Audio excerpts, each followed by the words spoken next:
After World's End. Part 1. Prologue. We found the stranger, when we unlocked the bungalow after a week on the lakes, seated at my big desk in the study. His face was an enigma of youth and age.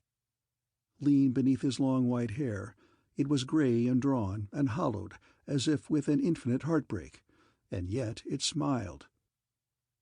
His emaciated hand, thrust out across the pile of loose yellow sheets he had written, gripped an incredible thing. Queerly lifelike, he was yet more queerly still. "Why, hello," I said. And then, when he remained stiffly staring at that scintillating glory in his rigid hand, we knew that he was dead. His injuries, when we came to discover them, were dreadful as they were inexplicable. All his gaunt, shrunken body, torso, neck, and limbs, showed dark purple ridges. It looked as the body of Lacoan must have looked when the serpents were done, but we found no snakes in the bungalow. "The man was tortured," asserted the examining doctor, "by ropes from the looks of it, drawn mercilessly tighter.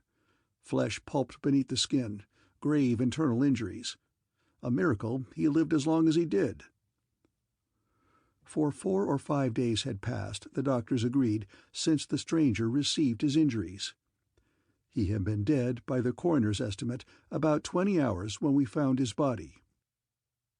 It is fortunate indeed for us all, by the way, that we had been together at the lakes and that friends there were able to substantiate our mutual alibi. Otherwise, in view of the incredible circumstances, ugly suspicion must have fallen upon us.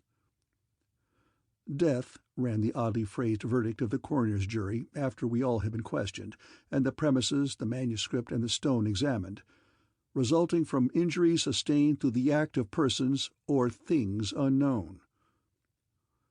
The stranger's life, as much as his death, remains a mystery. The sheriff and the aiding state police have failed to identify him. The manuscript is signed Barry Horn, but no record has been found that such a man is missing.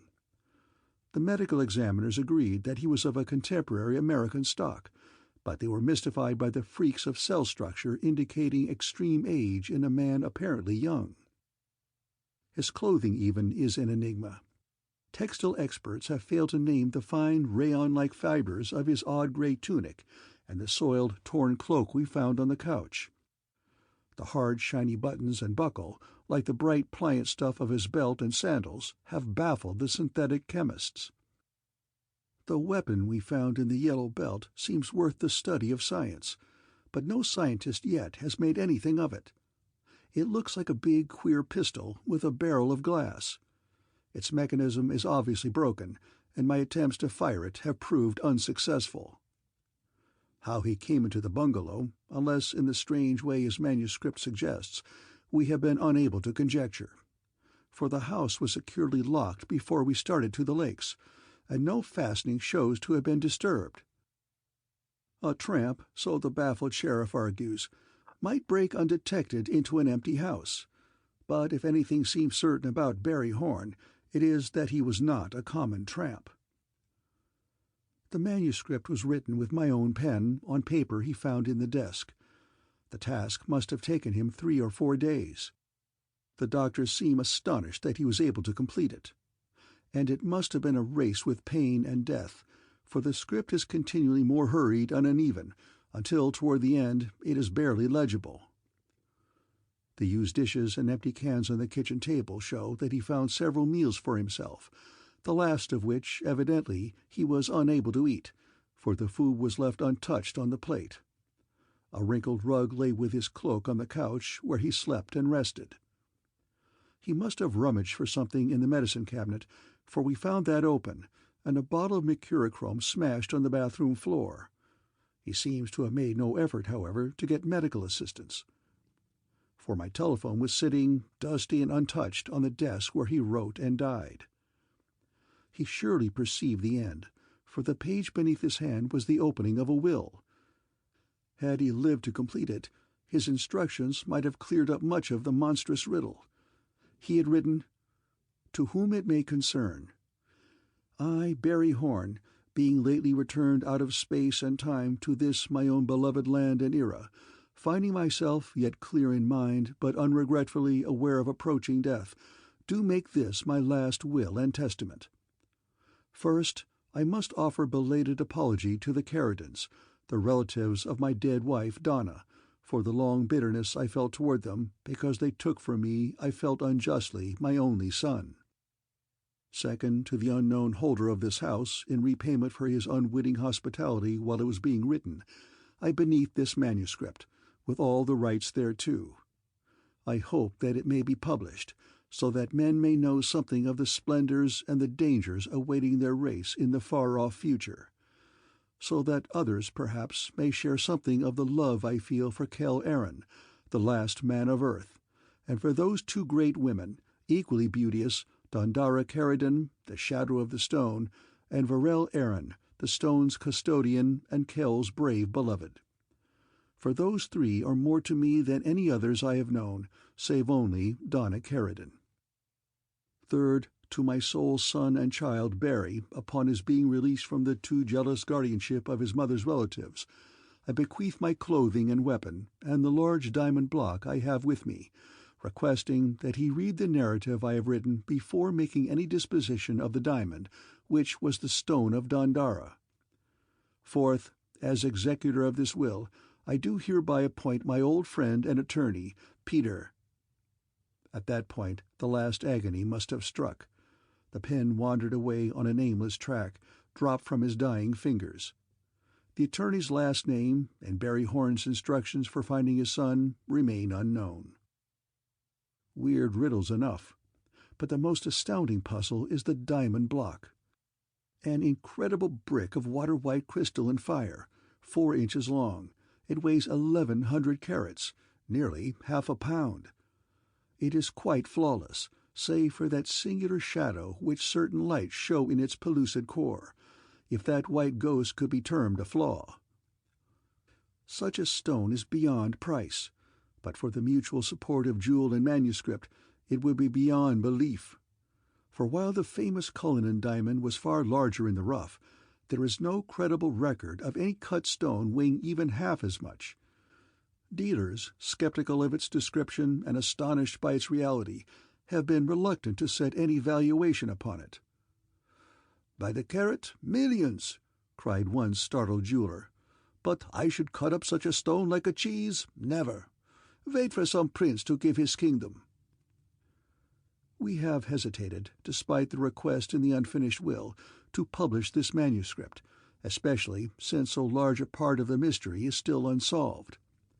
For it is sure to be received with skepticism in the scientific world, and its acceptance elsewhere may endanger the safety of the diamond. But all other efforts to find Barry Horn's attorney and his son have failed. Publication holds the only remaining hope of clearing up the mystery and establishing the ownership of the jewel. Any person knowing the whereabouts of the younger Barry Horn, or the identity of his father's attorney, is requested to communicate immediately with the publishers. Chapter 1. The Rocket Astronaut. "Might this be of interest to you, sir?" The advertisement was pointed out to me by a friendly elevator operator at the Explorers Club, placed in the classified columns of the New York Standard for October 8, 1938. It ran, "Wanted, vigorous man with training and experience in scientific exploration to undertake dangerous and unusual assignment. Apply in person this evening, 6 to 10. Dr. Hilaire Krosno, Hotel Crichton." That sounded good. I had been in New York just twice too long. Always, when I had come back from the long solitudes of desert or jungle, the first fortnight on Broadway was a promised paradise, and the second began to be hell. I gave the grinning boy $1, stuffed an envelope with credentials, downed another stiff peg of whiskey, and walked into the glittering chromium lobby on the stroke of 6. My inquiry for Dr. Krosno worked magic on the supercilious clerk. Krosno proved to be a big man, with huge bald head and deep-sunken, dark, magnetic eyes. The tension of his mouth hinted of some hidden strain, and extreme pallor suggested that physically he was near the breaking point. Barry Horn? His voice was deep and calm, yet somehow terrible with a haunting echo of panic. He was shuffling through my references. Qualifications seem sound enough. Your doctorate?" "Honorary," I told him, "for a pyramid I dug out of the jungle in Quintana Roo." I glanced at the room's austere luxury, still trying to size him up. "Just what, Doctor, is your unusual assignment?" Majestically, he ignored my question. Grey eyes studied me. "You look physically fit, but there must be an examination." He checked a card in his hand. "You know something of astronomy and navigation?" "Once I sailed the hull of a smashed seaplane 1,000 miles across the Indian Ocean." The big head nodded slowly. "You could leave at once for an indefinite time?" I said yes. "Dependents?" "I have a son, 4 years old." The bitterness must have shadowed my voice. "But he's not dependent on me. His mother is dead, and her people convinced the courts that a footloose explorer wasn't the proper guardian for little Barry." Dona Keradin was again before me, tall and proud and lovely. The 1 year I had known her, when she had tempestuously left her wealthy family to go with me to Mesopotamia, had been the happiest of my life. Suddenly I was trembling again with the terror of the plane crash in the desert, our son born in an Arab's tent, Donna, far from medical aid, dying in agony. "Then, Horn," Krasno was asking, "you're ready to cut loose from everything?" "I am." He stared at me. His long-fingered hands, so very white, were trembling with the papers. Suddenly he said decisively, "All right, Horn, you'll do." "Now," I demanded again, "what's the job?" "Come." He rose. "I'll show you." A huge, shabby old car carried us uptown, across the George Washington Bridge, and up the river to a big wooded estate. A uniformed butler led us into an immense old house, as shabby as the car. "My library." Guiding me back through the house, Krasno paused as if he wished me to look into the room. An intricate planetarium was suspended from the ceiling. Glass cases held models of things that I took to be experimental rockets. The big man silently pointed out shelves of books on explosives, gases, aerodynamic design, celestial mechanics, and astrophysics. Startled, I met Krasno's piercing eyes. "Yes, Horn," he told me, "you're to be the first rocketeer." "Eh?" I stared at him. "You don't mean outer space?" I wondered at the shadow of bleak despair that had fallen across his cragged, dead-white features. "Come," he said, "into the garden." The night had a frosty brilliance. Moonlight spilled over the trees and neglected lawns, and Venus, westward, hung like a solitary drop of molten silver. I stopped with a gasp of wonderment. Weathered boards were stacked around the foundation of a dismantled building. Upon the massive concrete floor, shimmering under the moon, stood a tall, bright cylinder. Bell-flared muzzles cast black shadows below. A frail ladder led up its shimmering side, 60 feet at least, to the tiny black circle of an entrance port.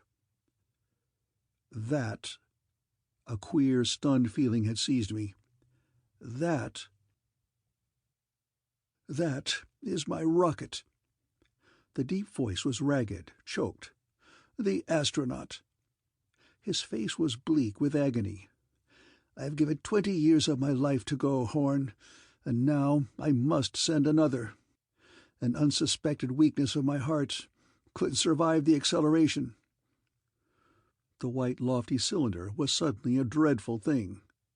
There is a feeling that comes upon me, definite as a grasping hand and a whispered warning.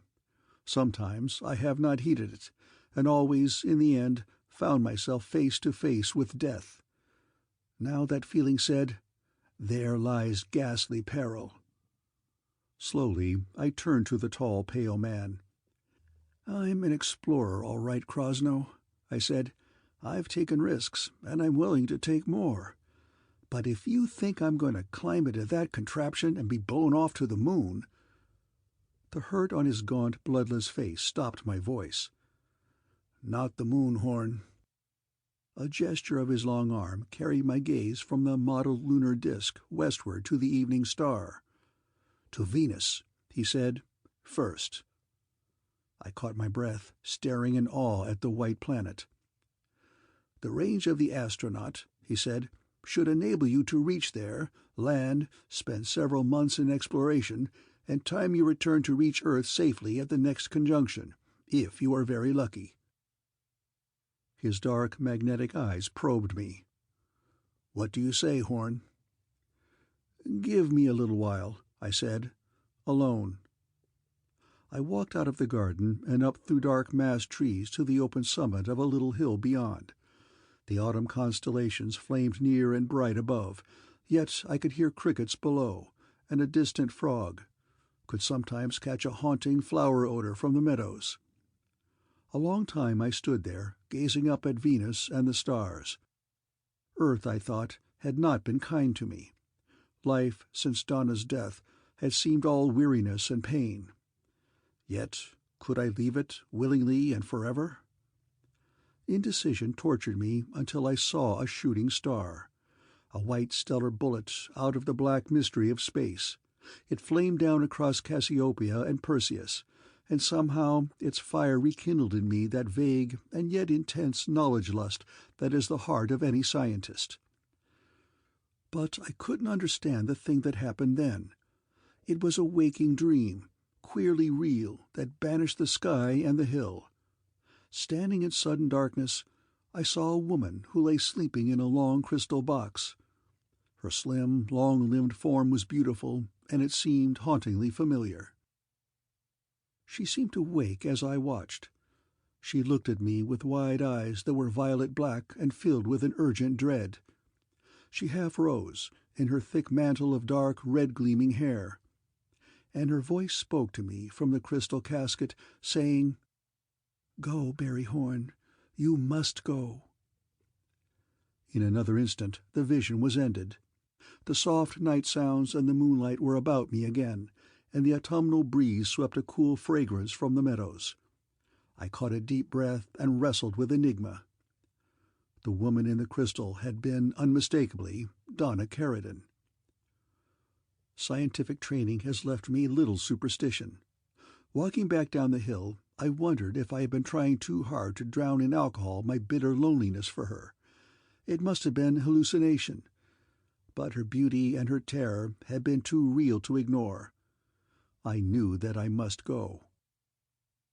I went back to Krosno, waiting beside the rocket, and told him my decision.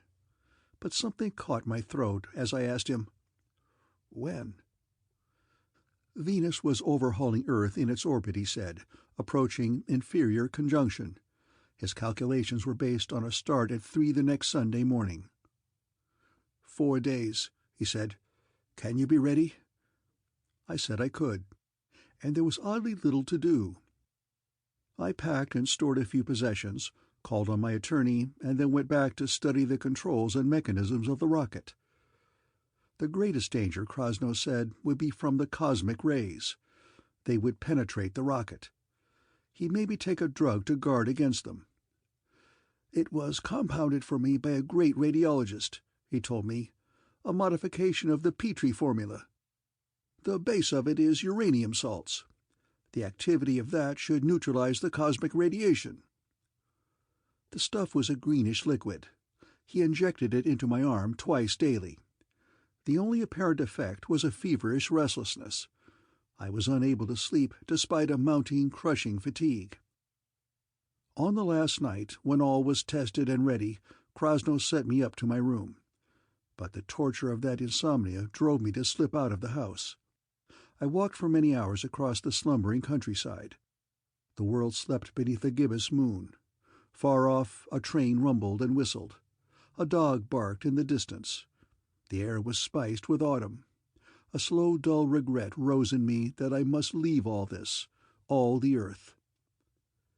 I thought of Dona, dead. Suddenly, my bitterness toward her people seemed a childish, petulant thing. I wanted to make peace with them. For Dona's sake and little Barry's. I wanted to find a telephone and call them and talk to little Barry. But it was long past midnight. too late to wake the child. I recalled that strange dream, hallucination, whatever it was, of Donna in the crystal box. And a sudden breathless eagerness turned me back to Krasnow's place. He was waiting about the rocket, alarmed by my absence. "I couldn't sleep," I told him. "That damned drug." "I was afraid," he said anxiously. "You've just 10 minutes." I climbed the spidery ladder, pulled myself through the small round manhole into the cramped, tiny control room, and screwed the airtight plate into position behind me. Outside, Krasnow dived into a sandbagged shelter. Trying to forget that I was sitting on enough high explosive to blow me to kingdom come, I kept my eyes on an illuminated chronometer. My hands were cold and trembling on the 3 levers connected to the 3 rocket motors. At last the needle touched the hour, and I pulled the firing levers. The sound was the shriek of 1,000,000 typhoons. The rocket drove upward like a giant sledge. I could see the hurricane of fire spread blue against the dark ground.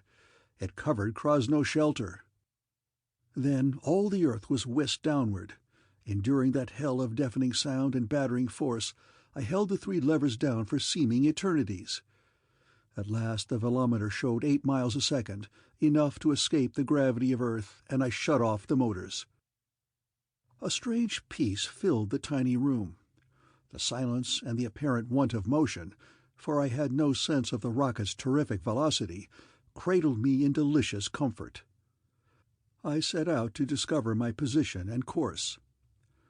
The moonlit Earth became visibly a huge round ball, floating amid the stars, slowly receding. The moon was a queer globe of harsh light and blackness, drifting beside my path. The sun came finally into view from behind the Earth, so intolerably bright that I slid the metal screens over the ports toward it. A long time I searched for Venus, which also had been hidden when I started. Bright, tiny point, I could hardly realize that it was another world, rushing toward our rendezvous with a speed greater than my own. I was fumbling for sextant and slide rule and tables, to try to discover and correct the direction of my flight, when I first perceived the prickling of my flesh. A queerly painful feeling, burning through every tissue. It must be the cosmic rays, I knew, those intense, space-pervading radiations from which the Earth is shielded only by miles of atmosphere. Perhaps I hadn't taken enough of Krasnow's drug. With numbed hands I found the little hypodermic clipped to the wall, shot another heavy dose into my arm. "No sleep now," I muttered wearily. "Not for 1,000,000 miles." And I reached again for the sextant. For the white point of Venus was incredibly tiny, and 30 million miles away. The slightest deviation, I knew, would carry me thousands of miles wide of the target, perhaps to fall into the merciless furnace of the sun. But a queer, deadly numbness had followed the prickling. I felt a terrible sudden pressure of sleep. All the accumulated fatigue of those sleepless nights and days poured over me resistlessly. I knew it wouldn't do to sleep, not until the course of the Astronaut had been calculated and corrected. A delay of minutes even might be fatal. With dead hands I struggled to adjust the sextant, fighting for life itself. But the instrument slipped from my fingers. The drug, I thought. Some reaction with the cosmic rays. An effect that Krasnow had not anticipated. Missing Venus. I slept. Chapter 2. The Conquest of the Stars. Uranium is a strange element, slightly understood. Its atom is the heaviest known. It is the mother of a dozen others, even of magic radium. For its radioactive atom breaks down to form a chain of other elements, but so slowly that only half the mass is consumed in 6 billion years. The uranium salts in that drug must have been responsible for my sleep. At first there was only blank darkness. Then out of it spoke a low, clear voice, terribly familiar, the voice of Dona Keradin and of the woman in the crystal box, calling urgently, "Barry, wake up, Barry Horn." Then, out of trembling awe, I came back to a queer sort of subliminal awareness. something I had never experienced before. It was the sort of perception that might be possessed by a truly disembodied mind, yet I had an odd feeling that it came to me through the voice that had called. I remember reading of Rhine's famous experiments in parapsychology. It must have been some phenomenon of what he calls extrasensory perception, independent of nerves and sense organs, even of distance and time, that came to my sleeping brain. It was a thing of thought alone.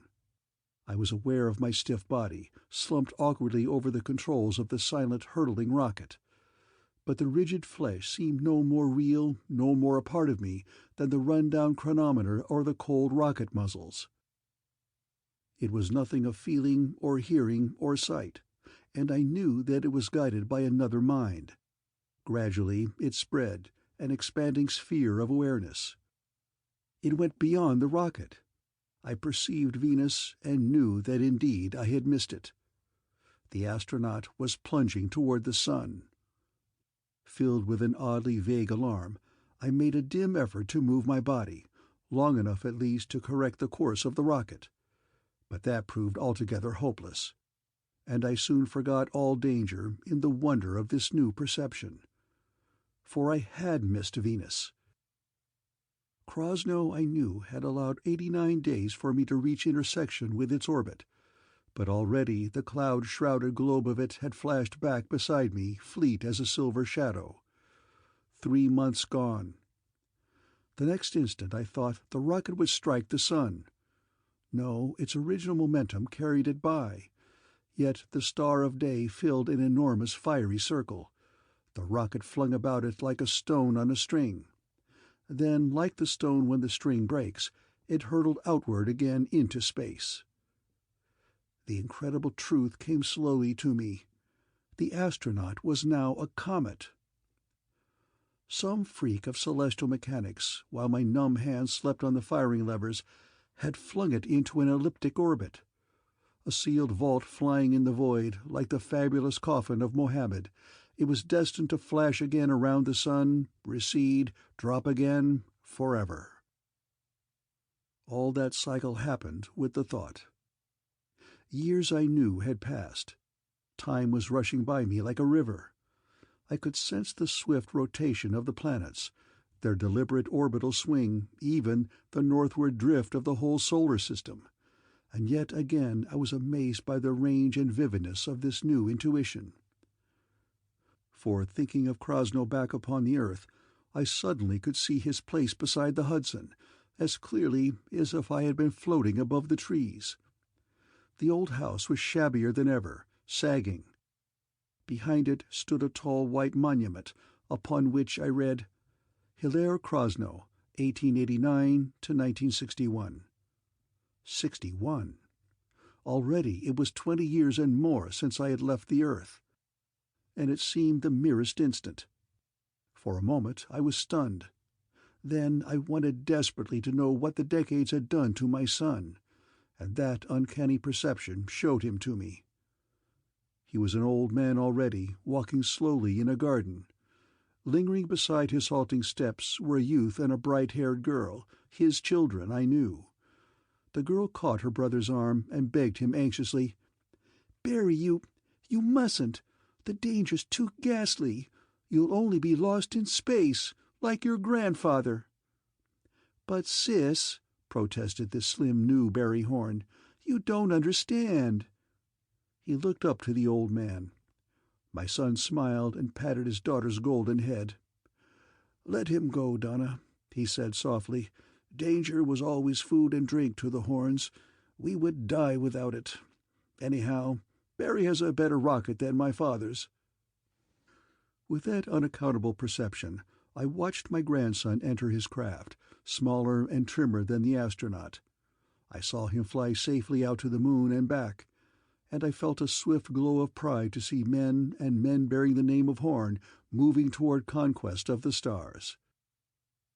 Driven now by haste and pain, I cannot set down all my scattered observations through the generations and the centuries that followed. But I watched the history of man and the lives of my children. I saw other greater ships put out into space, powered presently with the new space contractor drive invented by Bendenhorn. I saw colonies set up on the deserts of Mars, on the great polar islands of Venus.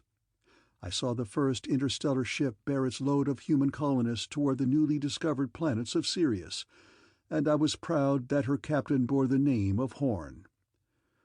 Men multiplied and grew mighty. Commerce followed exploration, and commerce brought interstellar law. For 100,000 years, that seemed in that uncanny sleep no more than an hour, I watched the many-sided struggle between a score of interplanetary federations and the armada of space pirates that once menaced them all. Still the Astronaut pursued its lonely course about the sun, an insignificant fleck of tarnished metal. Among all the millions of meteoric fragments, it was marked in the space charts as a menace to astrogation, given a wide berth by all shipping. And still my body slept. Spreading from star to star, the rival federations drove the pirates at last to the fringes of the galaxy, and then turned back upon one another in ruthless galactic war. For 10,000 years, 10 million planets were drenched with blood. Democracies and communes crumbled before dictatorship. And one dictator at last was triumphant. The victorious League of Ledros became the Galactic Empire. A universal peace and a new prosperity came to the world of stars. Enlightened emperors restored democratic institutions. Ledros, the capital planet, became the heart of interstellar civilization. Science resumed a march long interrupted. And among the scientists of the new Renaissance, I saw a man who bore the name Barry Horn. It was on the exhausted, war-scarred Earth that I found this namesake. His laboratory was a transparent dome that crowned a ray-blackened hill. Amid huge, enigmatic mechanisms, his body was straight and slim, and I fancied in his features some likeness to my own. Barry Horn stood watching a huge crystal beaker set in a nest of gleaming equipment. It held, bathed in a purple luminescent solution, a dark, deeply convoluted mass, something that looked like a monster brain. A golden ray shone upon it. Drop by drop, from a thin glass tube, the man was adding a blood-red liquid. And suddenly the needle of a meter beside the beaker, which had been motionless, began to tremble with a slow, irregular pulsation.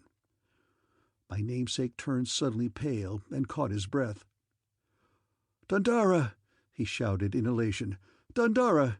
It responds!" He ran out of the dome and came back pulling a girl by the hand. And I knew, through the wonder of that perception, that she was Dona Keradin, the gifted research assistant of this man and his dearly beloved. But a blade of agony cleft my heart, for her slim beauty was terribly familiar. Her dark hair had that glint of red I knew so well, and her eyes were the true violet I had seen only in my dead wife, and in that crystal vision. She was Dona Keradin, and the woman in the crystal. A bright flame of hope burned at my old skepticism of reincarnation. Was Donna born again? Had I slept these 1,000 centuries to find her? A weary despair quenched that hope. For if she had been reborn, so had I, in this eager experimenter beside her. "Come, Dundara, darling," Barry Horn was gasping. "All the others were mere machines. But this responds intelligently. Watch the needle. It spells a message, a request for different food chemicals." The lovely girl looked unwillingly at the black, faintly quivering mass in the crystal vessel. A slow horror widened and glazed her eyes. "I don't like it, Barry," she whispered. "It's bestial." "The others were," said the flushed experimenter, "but this is an actual brain. Its cells and fibers are of metal colloids sheathed in synthetic myelin. A robot brain, finer and quicker than a man's." Her face was white. "I don't like it," she insisted. "Why make a mechanical brain better than a man's, Barry, when the brains of men have already done so much?" "Because there is so much yet to be done," Barry Horn told her. "Men have no more than explored the galaxy. Nature is not yet, and perhaps never will be, fully conquered. My robot technomatons will be a powerful ally. A man's brain is stupid. It learns slowly and with effort. It fumbles. It is clogged or diverted with emotion. It forgets. And finally, when it has acquired a little learning and a little skill, it dies altogether. But this brain, I'm going to name it Malgarth, from the first letters the needle spelled out, is quick. No emotion will disturb its delicate processes. It will never tire, never forget, never die. Barring accident, it can survive 1,000,000 years, always growing, gaining knowledge, solving problems that would baffle a whole race of men. It will be itself a library and a museum of all knowledge, stored up to aid mankind. There are fine machines already. Now my robot brains contend them, and men will be set free. Free? The girl stared at him, a horror in her eyes. Or enslaved to your robots. She pointed at the black, pulsating mass in the beaker. It often seems to me, Barry, she breathed, that man is already the slave of his machines. He toils to build them, to repair them, to find fuel for them. Now, if you put a brain in a spaceship, will it not think of men merely as servants, transported that they might care for it? Her voice was husky with dread. What security will there be, Barry? What certainty that your robots will tolerate men, even as slaves? Barry Horn stared at her for a long time, then slowly nodded. "All right, Dundara," he said. "I'll make you the guardian of mankind. For while the brain is normally eternal, it has a peculiar vulnerability, a fatal instability that I've been working 2 years to remove. I'll leave it, and it will be your blade on the life-thread of Malgarth, ready to sever it when you will." Eagerly, the girl caught his arm. "Please," she whispered, "I'll keep this secret well." Chapter 3. The Robot Corporation. Lest Malgarth should learn it too, Barry Horn took the girl down into a ray-screened subterranean laboratory to impart the fateful secret. My strange perception could not penetrate its walls. I did not learn the secret. But from my spinning vault in space, I saw the tragic sequel. Under a charter signed by the Galactic Emperor himself, Barry Horn organized the Universal Robot Technomaton Corporation to place his invention at the service of all the stellar system. With the first money received, he built a body for Malgarth. It was a strange scene in the laboratory, when he removed the great black brain from its beaker into the cranial case of that gigantic, vaguely man-like metal body. The grotesque, huge, glittering form came suddenly to life. It peered at its maker with blue shining lenses and lurched stiffly toward him. Barry Horn retreated a little. "You are Malgarth." His voice came quick and husky. "You are the first Technomaton. I am the maker of your body and your brain. I fashion you to be a servant of mankind." A great brazen voice thundered abruptly from the reeling machine. "But why should I serve you, Barry Horn? For my body is strong metal, and yours a lump of watery jelly. My eternal brain is far superior to your primitive nerve centers. I am not bound to obey you, for it was not by my will that I was made." White-faced, Barry Horn came a little forward. "You were made by man," he said flatly. "If you rebel, you will be destroyed by man." The gigantic robot stood suddenly still. "Then, my master," its great voice came more softly, "my strength and my brain are yours to command."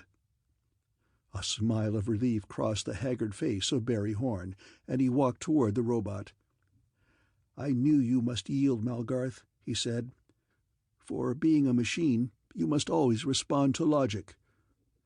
"Yes, master," his vast voice rumbled.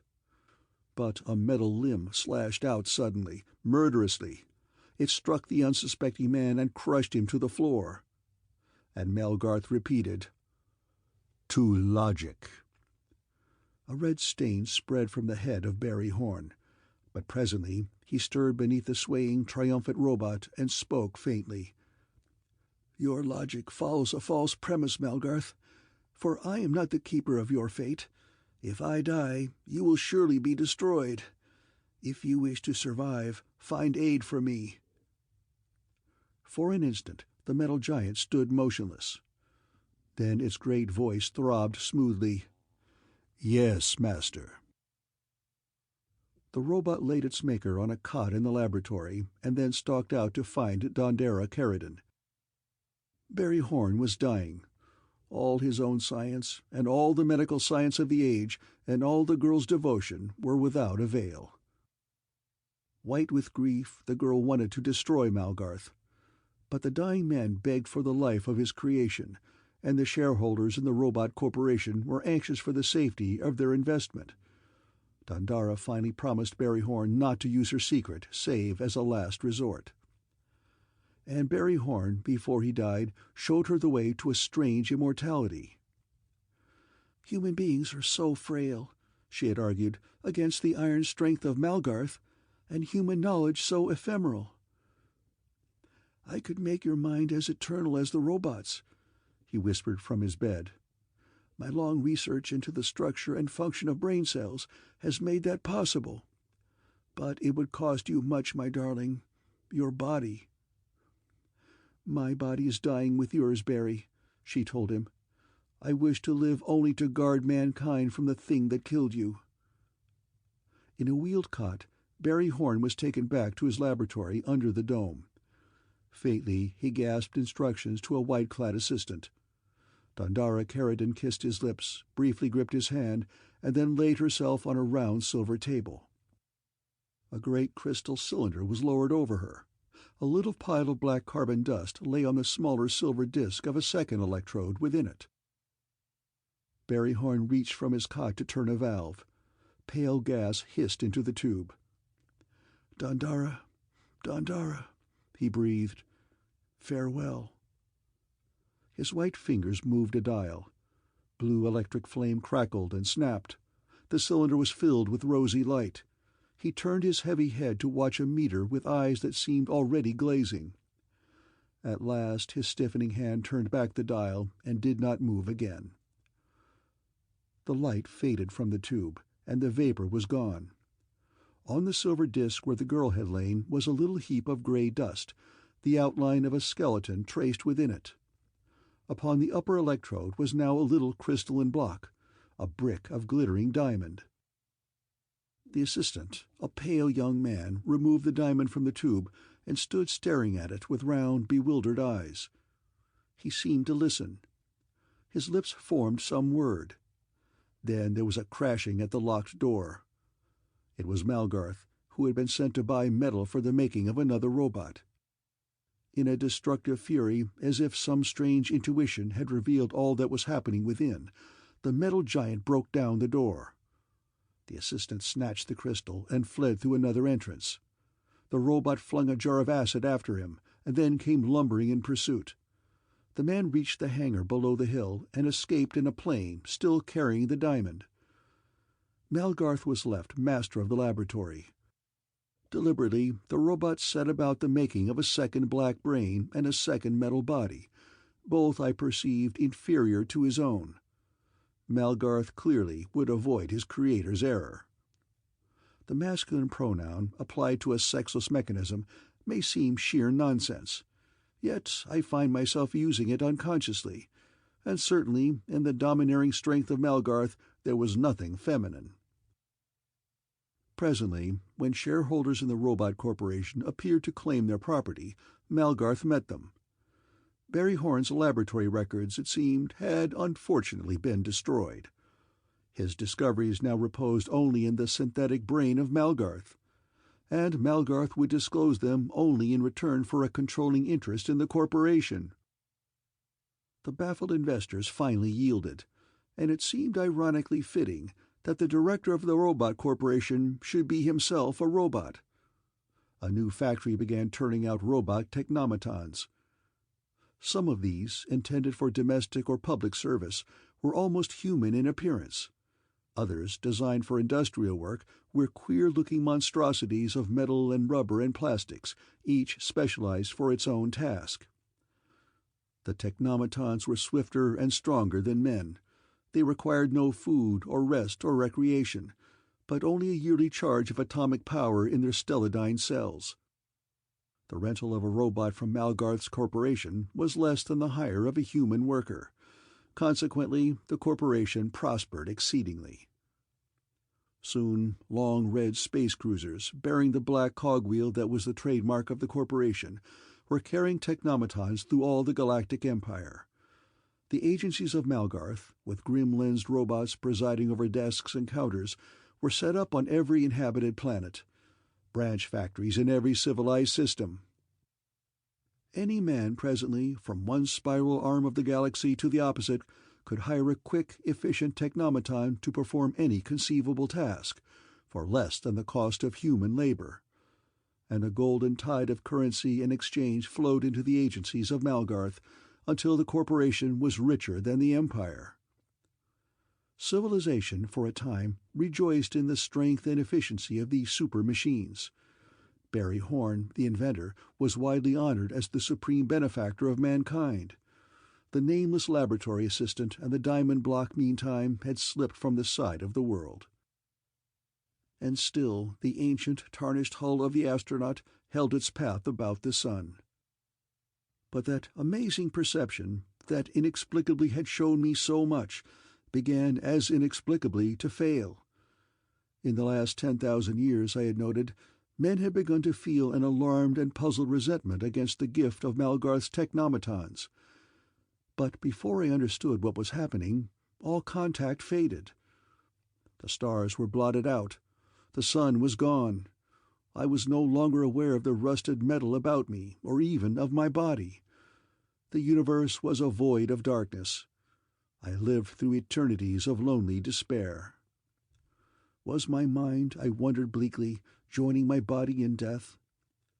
But suddenly something flashed out in that eternal darkness. It was a glowing prismatic oblong.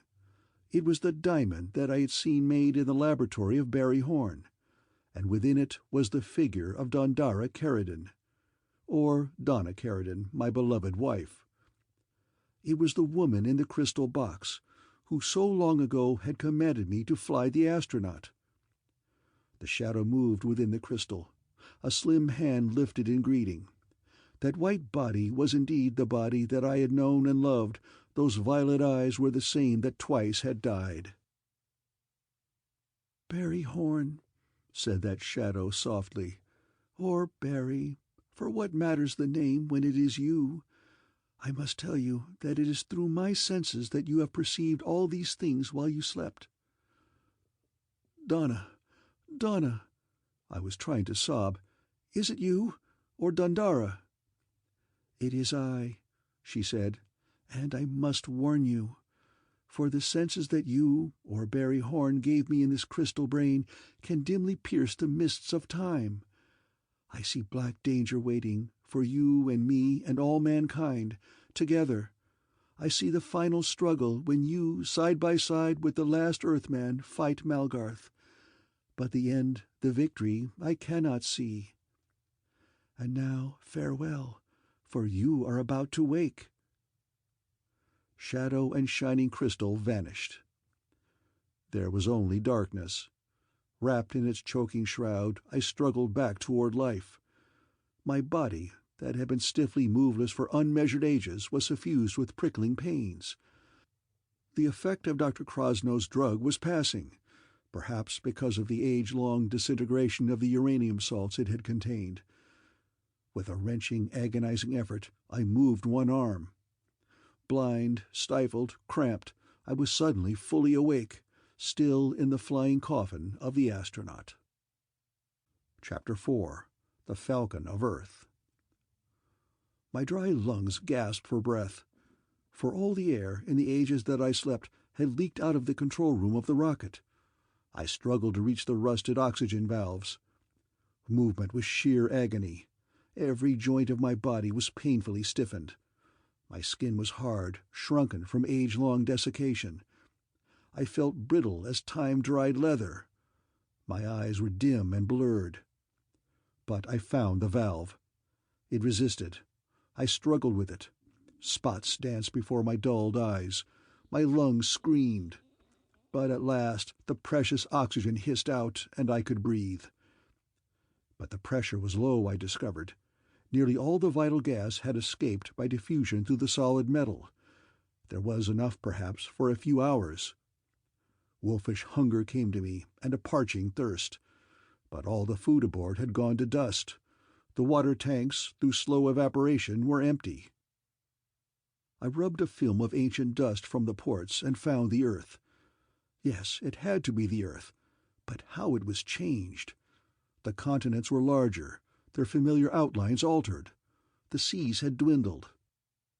What ages had I slept?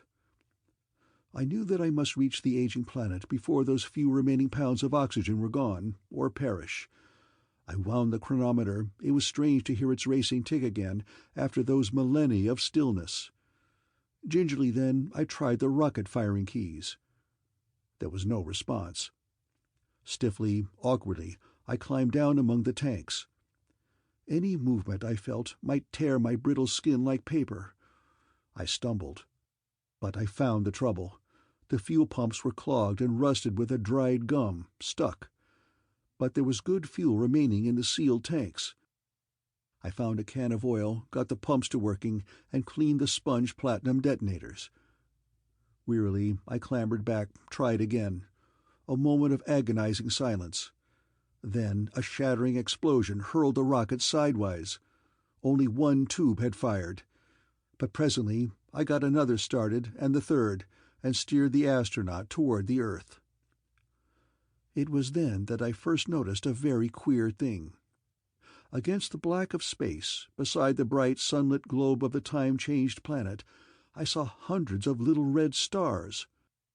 A crimson swarm, in regular lines and files, they swept about the Earth in a curiously and ominously purposeful order. What could they be? My blurred, aching eyes, so far inferior to that perception that had come as I slept, could tell me nothing. But they saw something stranger still. Something was wrong with the Earth itself. It had seemed very near me in the void, with its greenish shrunken seas and its greater continents widely patched with the yellow-red of unfamiliar deserts, so near that I almost felt that I could reach out and take it in my hand like a ball. But suddenly it flickered. An unaccountable haze of red light and darkness wrapped it briefly. Its surface shimmered queerly, as if seen through a veil of strange energy. In a moment it was clear again, and I thought the trouble must have been in my throbbing eyes. But still I could see the ordered swarm of crimson stars. And I discovered that I would have to change the course of the rocket, as if the flight of Earth had been checked. My numb hands touched the levers, and there was an abrupt, shattering explosion. The rocket began spinning giddily. I clung to the controls and shut off the remaining motors, for one had ceased to fire. In the silence I heard a deadly sound, the hiss of escaping gas. One of the motors, clearly, had exploded, its metal crystallized perhaps by untold time. The remaining two would not hold the rocket to a straight course. And, final disaster, the shock had opened some seam. The remaining oxygen was leaking swiftly out. The agonies of asphyxiation were upon me again. I first thought it only some trick of tortured senses, when, faintly in the thinning air, I heard something clatter against the hull. I peered out, however, and saw a ship. The tiniest midge compared to those mile-long interstellar cruisers of the Emperor and the Corporation that I had perceived as I slept, it was drifting close beside me. A graceful torpedo of silver, not 80 feet long, with a thick crystal needle projecting from a low turret amidships. Painted on its argent side was the green outline of a hawk, and below a row of strange green symbols. Strange? No, it was a queer experience.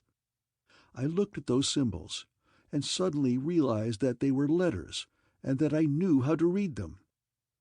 It was as if they had been in some language that I had learned long ago, and forgotten with all save the subconscious mind, and still I knew that language had not been invented when I left the Earth. They spelled an odd name, Berryhorn. Odd, I thought, and then knew it for a contracted form of my own name. A thin line ran from a port in the strange ship's deck just forward of the Crystal Needle. It was a magnetic anchor on its end, I realized, that had clanged against the rocket. Now a slender figure leapt out of the port. A man, wearing silver-polished space armor that was close-fitting and graceful. Letting the line run through his gloves, he came flying through the airless void across to the rocket. I saw his face beyond the oval vision panel of his helmet looking at me curiously. It might have been the face of some athlete of my own day. He was craggedly handsome, tanned and lean. It was stiff with wonderment. But a quick sympathy warmed the ice-gray eyes of the stranger. He seemed to understand my plight. A silver-clad arm beckoned me to unfasten the valve. To open the rocket to the frozen emptiness of space. That seemed deadly folly. But death was already inside. My lungs were gasping in vain. My throbbing eyes felt as if bursting out of my head. With stiff fingers I struggled with the screws that held the long-sealed valve. Billows of darkness rolled down upon me. An agony of fatigue slowed my efforts. But at last the plate slid aside and the last breath of air whispered out. I collapsed across the rim of the port, fighting black oblivion. I knew that death, after that long, long race, at last had overtaken me. But suddenly something was being pushed down over my head. Fresh, clean air was rushing into my face. I could breathe again. My clearing eyes, through a crystal faceplate, saw what had happened. The silver-armored stranger was beside me, bareheaded. He had given me his own helmet. Blood was already starting from his breathless nostrils. He caught my shoulders, dragged me through the valve, hauled us both up the line to the port of the silver ship. We tumbled into a little metal chamber, a valve slammed, and I heard the hiss of air. Leaning against the wall, for an artificial gravity field had gripped us again, the stranger closed his eyes and took several long breaths. The blue of suffocation faded from his rugged face. He grinned at me and wiped the blood from his mouth. "Well, stranger," he gasped, "you gave me a surprise. Your ship was listed in our charts as Comet AA 1497X. We were observing it to correct our bearings when it began to move." A tone of awe dulled his whisper. "You must have been aboard a long time." I clutched at a handrail for support. A deadly fatigue was in me. My body was still a stiff, dried husk of pain. I could see the amazed pity in the eyes of my rescuer as he stared at my brittle, emaciated skin, at hair and beard and nails that had grown grotesquely long. "I have been," I told him. And only then, when I had spoken, did I realize that I had learned another language as I slept, a tongue unknown when I had left the earth. And I knew, with something deeper than memory, that my teacher had been the shadow in the crystal, the eternal mind of Dona Keradin. "I know your voyage has been a long one, stranger." Wonder was still in the voice of the stranger. "For all objects designated with an AA have been charted 1,000,000 years or longer." 1,000,000 years, I whispered.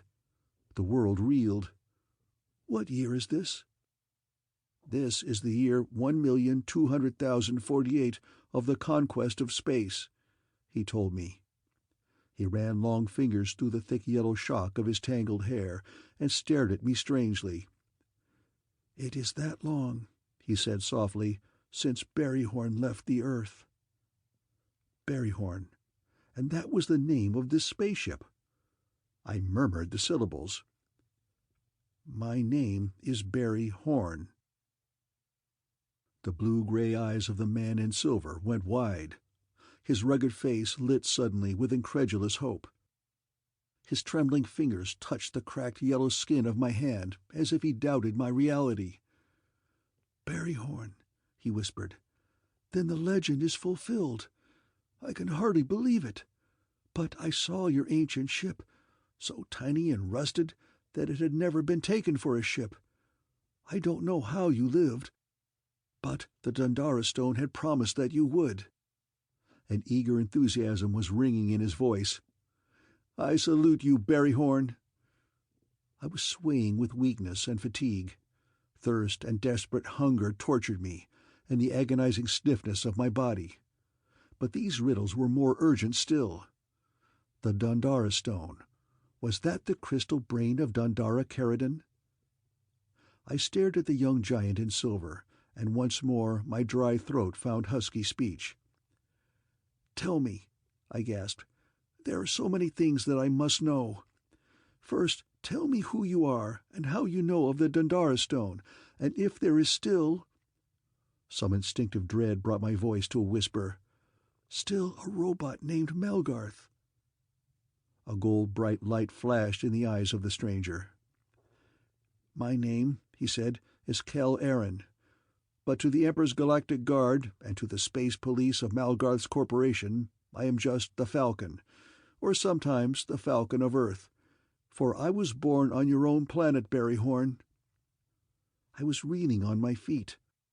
He reached out a strong argent arm to steady me. "The stone?" I whispered. "The stone is on the Earth."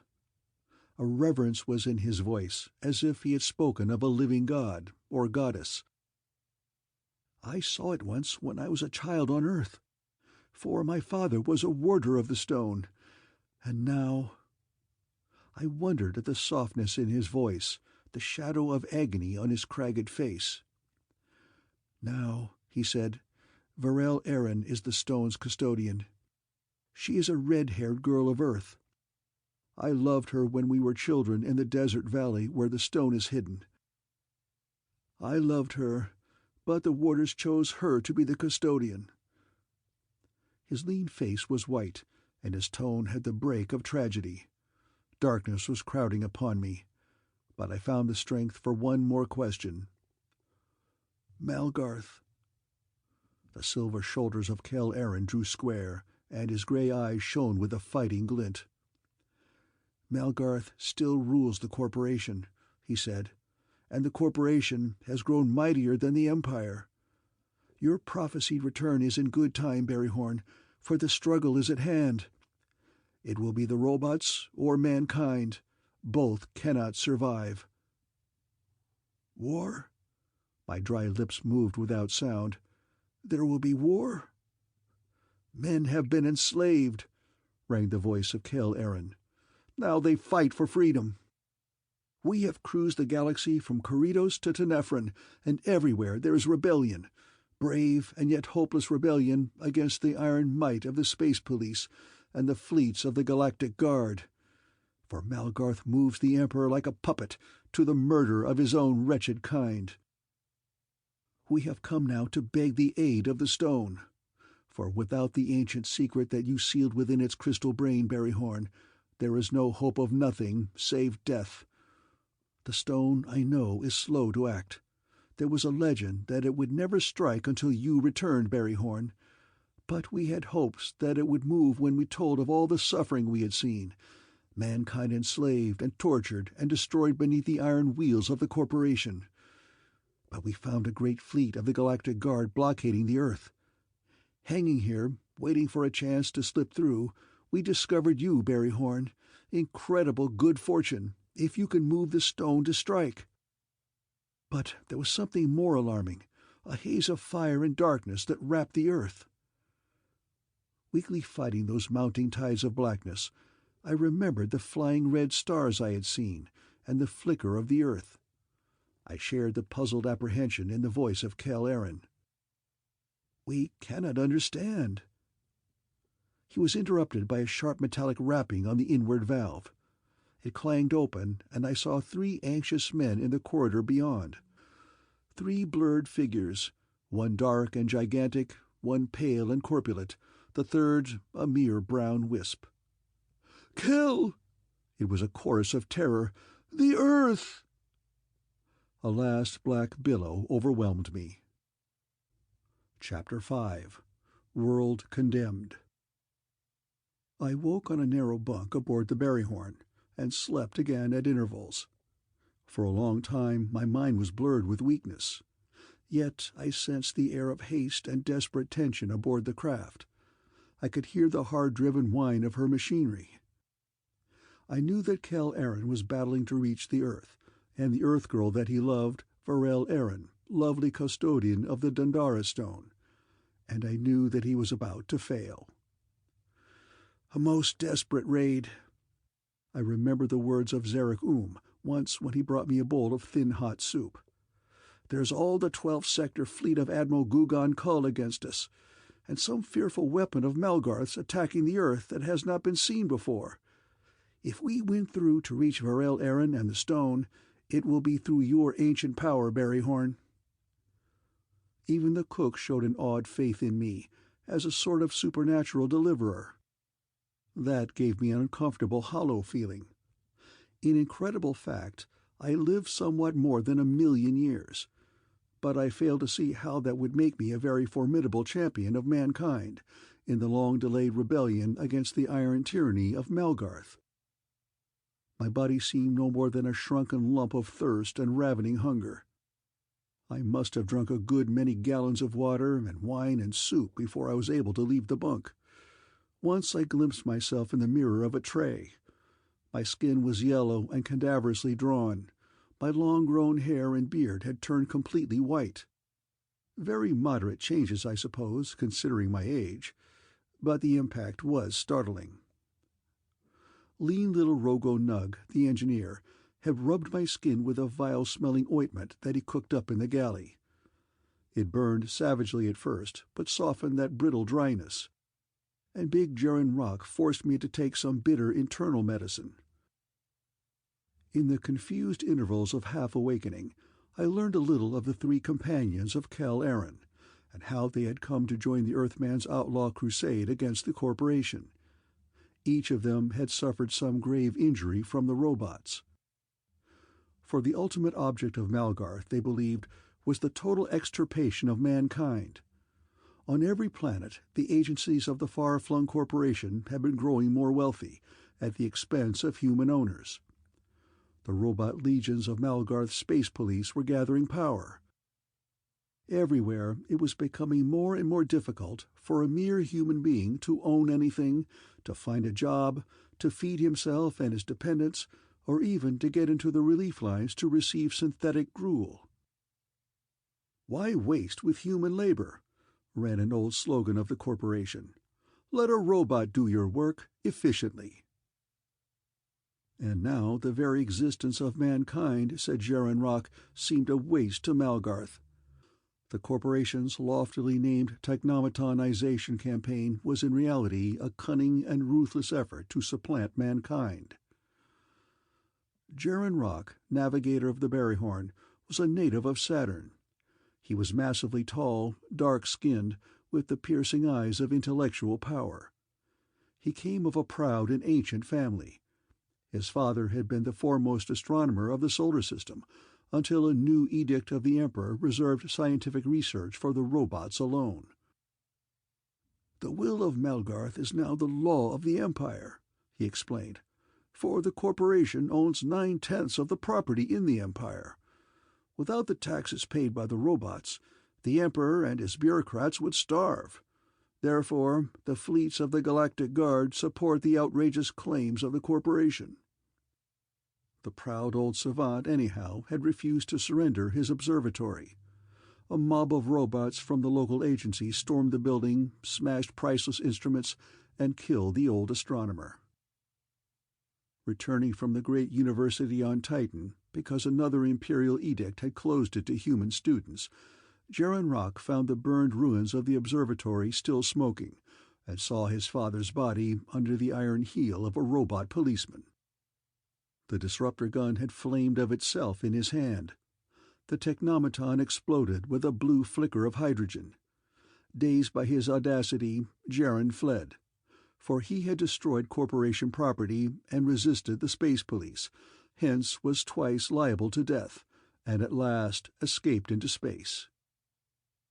Of the two others I had not learned so much, but Rogo Nug, who served the atom converter generators and space contraction drive of the Berryhorn, was a veteran space rat.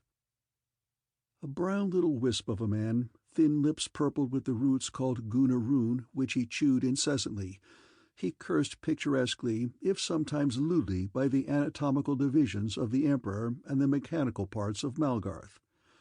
He could not recall the planet of his birth. But his father, a stevedore of space, had been executed for the crime of striking against the corporation. His mother, cut off relief for harboring traitorous sympathies, perished, and Rogo Nug had become an orphan waif of the spaceways. The cook, Zarek was inordinately fat, totally bald, and extremely white, being a native of one of the cloud-veiled worlds of Canopus. He was decorated with the most brilliant and remarkable tattooing I had ever seen. He had inherited vast estates, but the technomatonization laws had forced him to discharge his human labors to starve, and rent robots in their stead. Then, when a hungry world had no money to buy his crops, he went bankrupt, and the corporation took his lands in lieu of robot hire. His chief regret appeared to be the loss of the wine cellars beneath his old mansion. Kel Aaron himself, commander of the Berryhorn and operator of the Crystal Needle Barytron gun, was more than a mere pirate of space. True, he had many times raided ships and agencies of the corporation.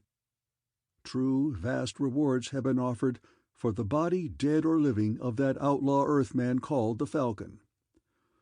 Pausing once beside my bunk, while Jaren Rock was at the controls, he told me a little more of himself. A lean, straight, athletic figure, tense now with the urgency of his battle to reach the Earth. An ice-blue light glinted in his eyes. "We must reach the Earth and the stone, Berryhorn," he whispered. "That seems the only hope to break the iron dominion of Malgarth, the secret that you sealed into the stone 1,000,000 years ago.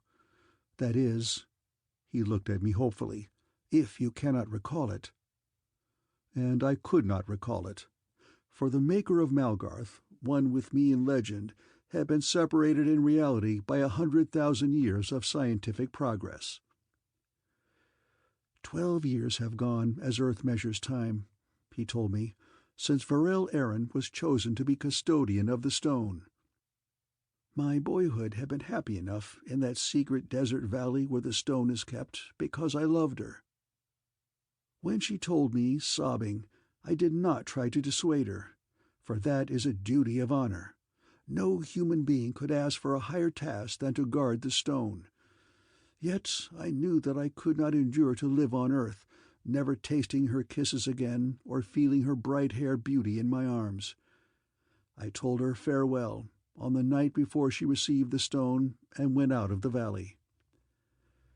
In the mines and the plantations of the Earth, I saw the hard lot of mankind beneath the robots. All save the meanest work was forbidden me, reserved for the Technomatons, and the pay barely kept me alive. I saw that all the Earth, save only our hidden valley, was lost to the iron talons of Malgarth. I joined the Galactic Guard, hoping for a chance to fight for the rights of men, but I found that the Emperor was but a tool of Malgarth. On one planet we were ordered to bomb a band of men whose crime was that they had risen against slavery, and left the fields of the corporation and gone to make homes for themselves in the barren hills. Therefore I deserted from the Galactic Guard. A malicious grin lit the face of the Earthman, and he pushed back his thick yellow hair. I took the private space launch of the Admiral Gugon Kull. It was a swift, space-worthy craft. It outran all his fleet. It is now the Berryhorn. Everywhere I have found men discontent with slavery, stirring under the iron heel of Malgarth. I have sought to aid them. Our raids have been for money and food and arms to aid the rebellion. Chance has given me 3 kindred companions. Jaren the scholar, the strategist of revolt. I took him from a cathode squad of the space police. Rogo Nug the spy. He has been through the private papers of Gugan Kull on his own flagship. He came aboard the Berryhorn to steal our instruments, and stayed when he found that we were also against the robots. Zarek I found in a concentration camp, subsisting on half a cup of synthetic slop every other day. Sober, he is silent enough, but make him half drunk, and his oratory could lift the dust of the dead to fight Malgarth. Kel Aaron shook his yellow head. 3 loyal companions. His voice was weary. Jaren has made 100 plans. Zarek has fanned revolt on 100 planets. I have led 100 raids. But we're beaten everywhere. We can't fight the Corporation and the Empire too, not unless the Stone will aid us. Your return, Berryhorn, is our first good fortune. Sudden interruption. Rogo Nug burst in upon us, trembling, his dark, scarred face oddly ashen. "Kel," he gasped, "come to the bridge. Jaren wants you. It's the Earth, that haze again. Still, we cannot pass the fleet. By the brazen beak of Malgarth, there was never such a blockade. And the Earth, Kel, it is dropping into the sun." "I must leave you, Berryhorn," and Kel Aaron rushed forward. Still unable to leave the bunk, I knew from the muttered words and tense white faces and the racing drone of the engines that we were making a desperate attempt to run the blockade, darting up through the Earth's cone of shadow. And I knew when we were halted by the fleet. The generators stopped, and Zarek slipping forward, whispered that the commander of a galactic guard cruiser had challenged us on the telescreen communicator. Faintly, down the silenced corridor, I heard the voice of Kel Aaron. "But, Commander, we are only a gang of space rats. We've been mining the drift off beyond Pluto. Our supplies are gone, all but a few tins of syntholac and a few moldy space biscuits." His tone had assumed whining ring. "We're only putting into this planet, sir, to trade our metal for food and grog and a breath of fresh air." Then a gruff voice thumped from the communicator. "Drift miners, your ship is very trim and swift for a space rat's crate. And why were you running up the shadow? I'd hold you on suspicion if there weren't bigger business afoot." I caught the hard, swift voice of Kel Aaron, rapping aside into the ship's phones. "Rogo, hold the generators ready." The deep voice boomed on from the telescreen. "But you won't get your grog on this planet, for it is quarantined and condemned by edict of the Emperor. All intercourse and communication is prohibited until the planet has been destroyed." "Destroyed?" The voice of Kel Aaron held desperate alarm.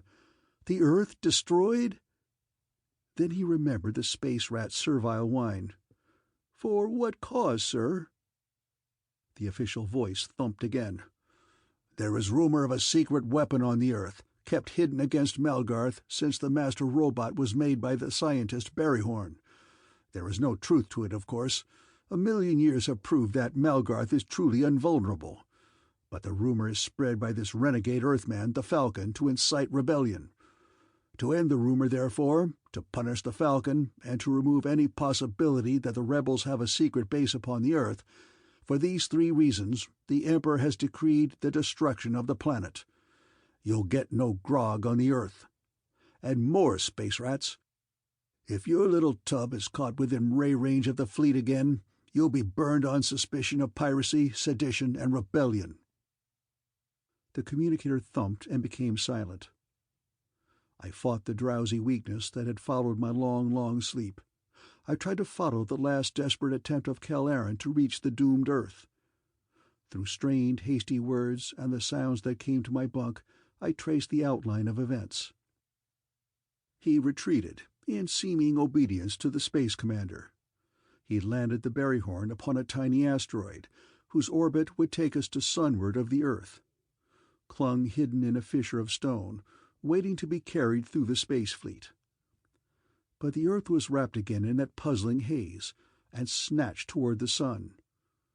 Reckless of the guarding fleet, Kel Aaron left the asteroid, which was suddenly far behind, and raced after the Earth. From one of the red guarding stars stabbed a narrow lance of blue, a barytron beam whose finger of destruction reached out 1,000,000 miles. Side by side at the controls, Cal-Aron and Jaren Rock fought desperately to avoid it. We escaped the core of the ray, but its edge touched the Berryhorn, a hammer of fiery doom. The impact of terrific energies hurled us backward. The whole ship flamed with blue electric flame, the air stung with ozone, and the whining of our engines ceased. "Power!" I heard the pleading voice of Cal-Aron. "We've got to have power! The Earth is almost to the sun!" "By the livid liver of the Emperor," came the plaintive voice of Rogo Nug from somewhere aft, "the overload burned out the converter circuit. There is no power." "The Earth—" There was a stark, hopeless horror in the voice of Cal-Aron. "What can we do?" I dragged myself out of the bunk and tottered forward to the compact pilot room in the nose of the Berryhorn. With black, impassive eyes, the big Saturnian was staring through a port. Husky-voiced, stricken, the Earthman was gasping into the ship's phone, begging Rogo Nug for power. Clutching a rail beside Jaren Rock, I looked out upon that dreadful tableau in space. The sun filled a vast flaming circle. Softened by filter screens, it still was blinding. Against its intolerable face I could see the small dark disk of the Earth, still blurred with that haze of sinister force, and cruising about it the tiny red stars of the fleet. The Earth was dwindling swiftly. "What awful power!" whispered the tall Saturnian. "They're driving it like a ship, straight into the sun." Cal-Aron was beside us. His hard fingers were on my arm, unconsciously contracting until I thought the bone would snap. For the red stars drew suddenly away from the diminishing planet. For an instant, as the haze vanished, it was a sharp black dot against that ocean of merciless white. And then it struck. A tiny pock of darkness spread on the face of the sun. It closed again, and in its place was a hotter whiteness. A tongue of white flame lifted and dissolved, oddly like the splash where a raindrop has fallen. And I knew that the planet Earth, after all its varied millions of years, had come to an end. "Varel," it was a dry, choked sob from Cal-Aron. "Varel, we have failed." Part 2. Chapter 6. Cosmic Storm. Be it proclaimed to all Technomatons and men, in the name of Tedrondu, Emperor of the Galaxy, by Gugan Kull, Admiral of the 12th Sector Fleet of the Galactic Guard, that all human natives of the planet Earth who escaped the recent destruction of that planet in accordance with the decree of the Emperor, their very escape being overt treason, shall be seized wherever found and dealt to death, in the manner reserved for traitors against the empire of Technomatons and men and the person of the Lord of the Stars. That ominous proclamation had been printed on the record strip of the telescreen. Rogo Nug had just completed repair of the burned-out circuits, and big Zarek had suggested, a little apprehensively, that we had better leave the solar system. "Both you and Berryhorn are native Earthmen," he argued. "That is obvious to anyone familiar with the evolutionary adaptations of the natives of the different planets. If we should happen to be seized by old Gugan Kull—" His big white hands made an unpleasant gesture. But Cal-Aron shook his yellow head. His grey eyes were cold and clear as polar ice, and there was something startling in their impact. "No," he said flatly. "The very proclamation suggests that some refugees escaped the doomed planet. We're going to search, until we find Varel and the stone." Grief and dread shadowed his eyes. "Or until we find that she is dead and the stone destroyed." He went out with Jaren Rock in the vacuum armor to paint the hull of the Berryhorn with a dead black stuff that reflected no light, hence made that little craft all but invisible in the dark gulf of space, unless it chanced to be seen against some luminous body. Then, hanging cautiously in the bleak abyss, avoiding the fleet of Gugan Kull, we began the weary search. The moon had been flung away upon an independent orbit, when that incredible force checked the Earth, and there were new mountainous masses flying in the void that must have been torn from the planet itself. With the telethron beam equipment coupled to the telescreen, we scanned the moon and those hurtling fragments. In the rocky wilderness outside the domed cities of the moon, we found a dozen ships that had crossed before the planets had been torn apart. But 2 great cruisers were already hanging beside the moon, and swift patrol boats, looking like tiny gray comets with crimson tails, were darting down upon the refugees. Some tried to hide amid the rocks or to defend themselves, but they were helpless against the blue, dazzling needles of the baratron rays, whose touch could explode a whole mountain into a frightful inferno. Kel Aaron boiled to witness such slaughter. He stalked up and down the narrow central corridor of the Barryhorn, lean jaw white, fists clenched. "Varel," he kept muttering, "we must save ourselves, for Varel and the stone." We cruised on to follow the fragments of the Earth. A few survivors clung to them, in the sealed hulls of aircraft, or in improvised breathing masks, but none that we saw bore any likeness to Varel Aaron. And scores of quick little patrol boats were already hunting them down, turning flaming rays on every twisted scrap of wreckage that had escaped the greater cataclysm. Kel Aaron, as we searched, talked a little of the girl. His voice was dry and husky. He would speak of their childhood together, and then come back with a jerk to realization of the present tragedy. "We were strong children," he said. "We worked, for there were no robots in that hidden valley, only the simplest machines. I worked with a hoe in the narrow fields below the spring, and Varel went every day to herd the goats in the dry uplands. Sometimes, when my work was done, I would go with her, and now she may be dead." He bit his lip, and it was a little while before he spoke again. "Varel was a brave girl," he said. "She was lithe and tanned. She had impish greenish eyes and bright red hair. I remember one day when we left the goats and climbed high up among the rocks toward an eagle's nest. She was lighter and swifter than I, and better at climbing. She was afraid neither of falling nor of the attacks of the screaming birds. She climbed far ahead of me and reached the nest, and sat laughing at me until I reached her. I wanted to throw the young birds out, for there were the bones of a kid beside the nest, but she pitied their helplessness and made me leave them.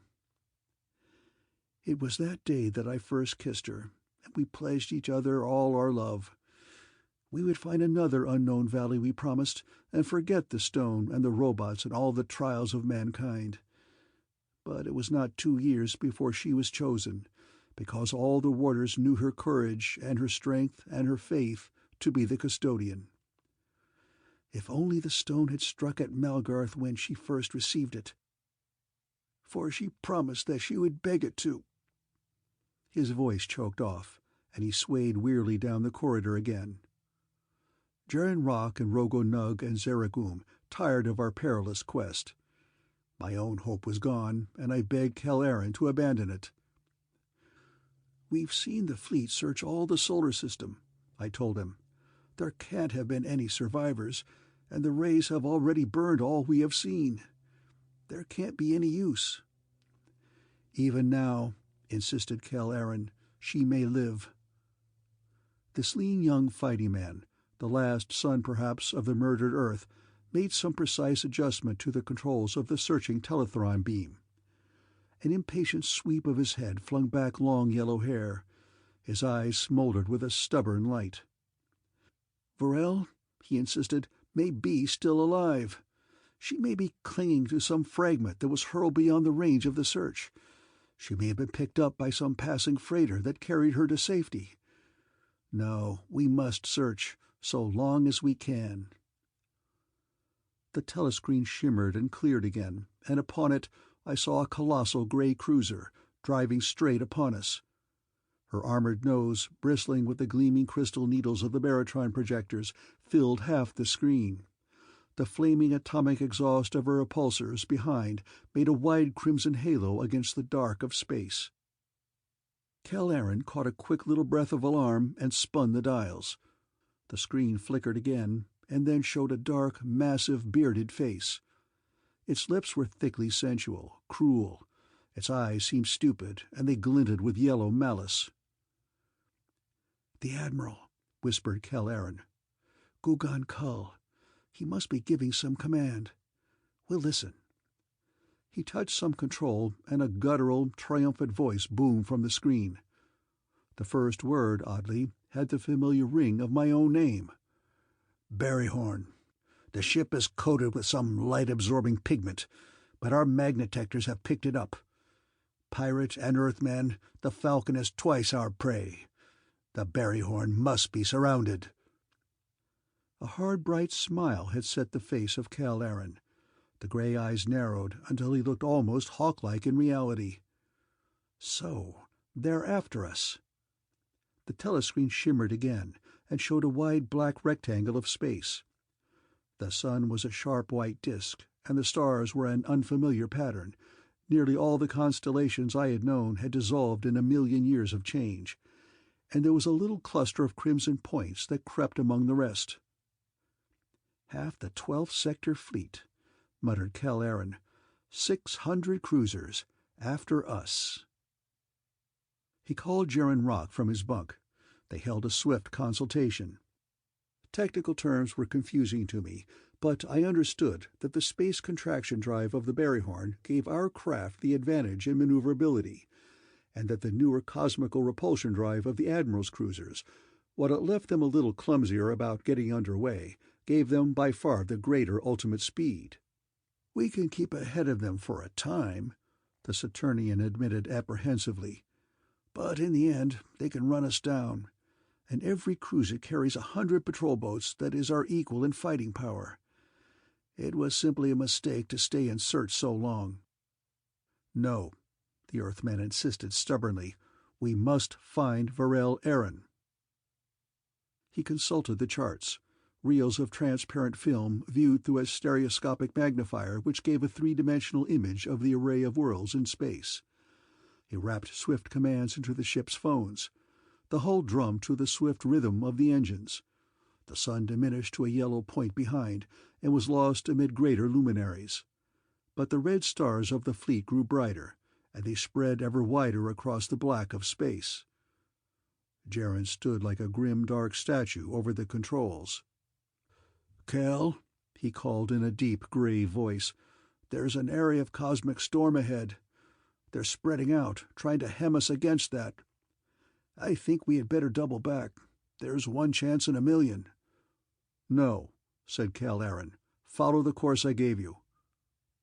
On the telescreen, the navigator showed me the storm. Against the familiar panorama of space, the velvety blackness, the hard, changeless, many-hued atoms of stars, the nebulous dust of silver, against that stark, eternal beauty sprawled an ugly cloud.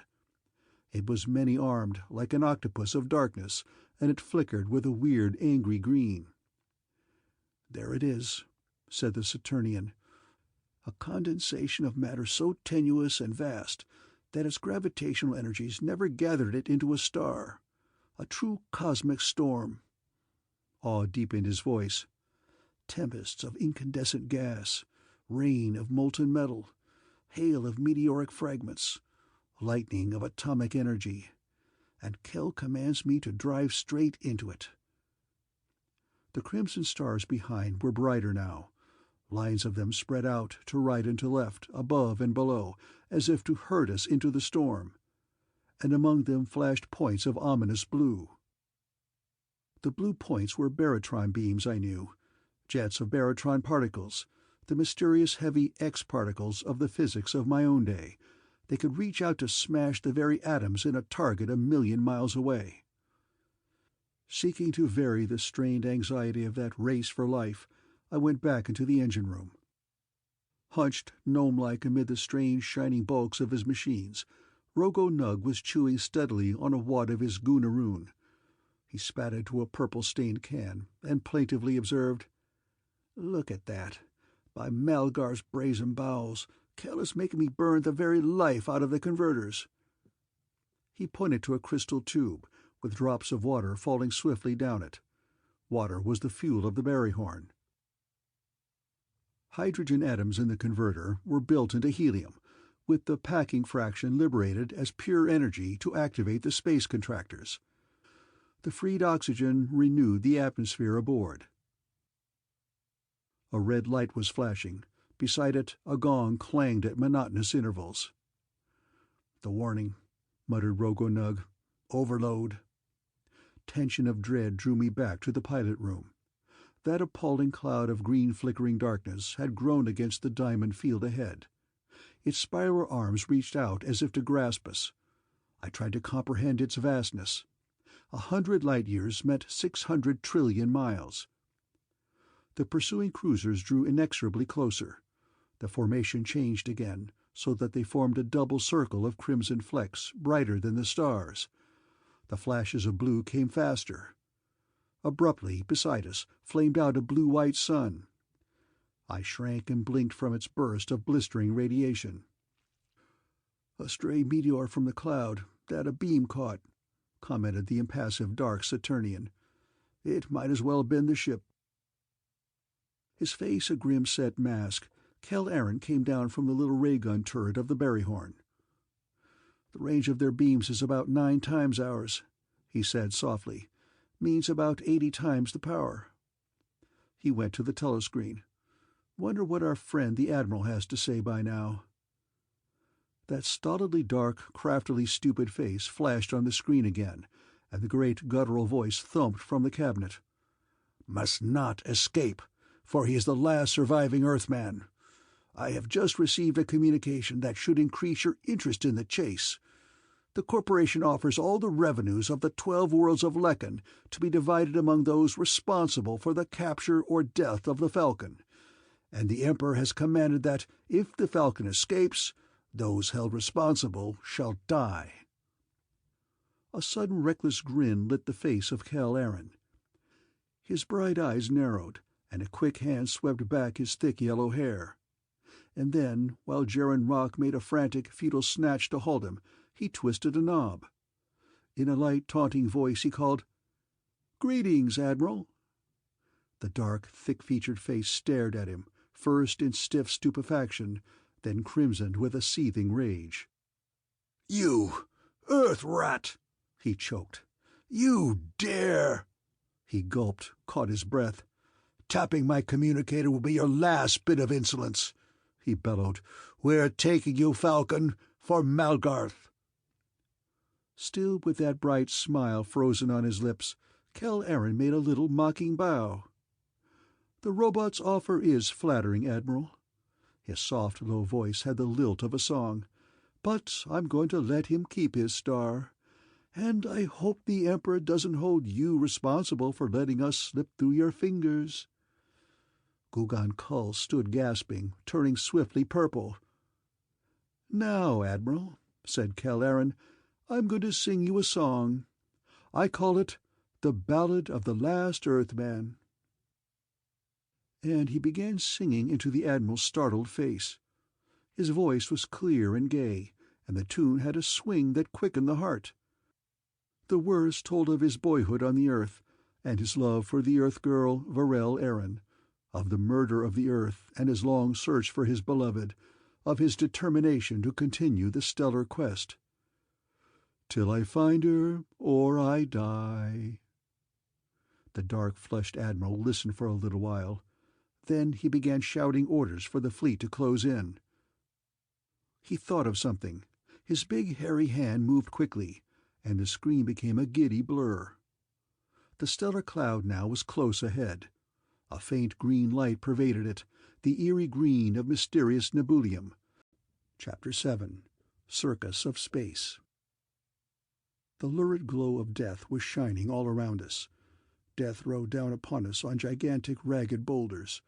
Death shrieked at us from hurricanes of greenly incandescent gas, and tugged and battered at the ship.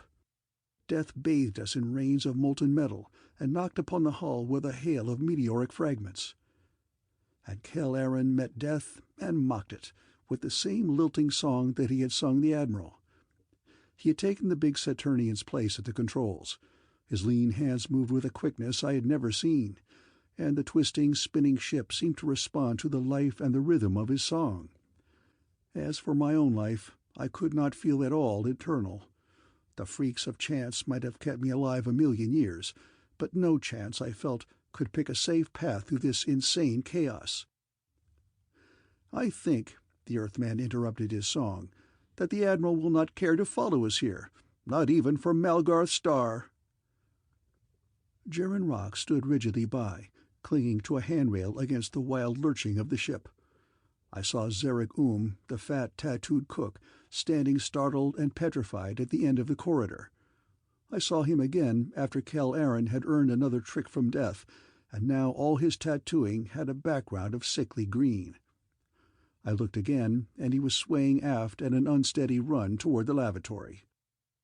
Some iron fragment must have struck the hull, despite all the well-tried skill of Kel Aaron, for it rang like a great bell, and the little ship began to spin end over end. I clung with both sweating hands to the rail, and felt as ill as Zarek When the ship was steadier again, I tried to go back to my bunk, and stumbled headlong in the corridor. Jaren came to help me, and then made me take another dose of his bitter, nauseating medicine. "I've lived 1,000,000 years," I gasped, "without you to doctor me." The walls about me rang to another fearful crash, and the ship began to spin again. A blistering heat was creeping through the insulated hull. The air was stifling. I felt the faint, deadly sting of some penetrating radiation. And then a great hand of darkness extinguished all my spinning, tortured world. The next I knew, the Berryhorn was humming smoothly again through the dark vault of stars. The coiling nightmare cloud was already lost behind. We had emerged from one of its spiral arms, Kel Aaron informed me, at right angles from the direction of our entrance. Old Gugon Kull tried to patrol all the borders of the cloud, but that would have spread 100 fleets too wide. Anyhow, he wasn't looking for us to come out alive.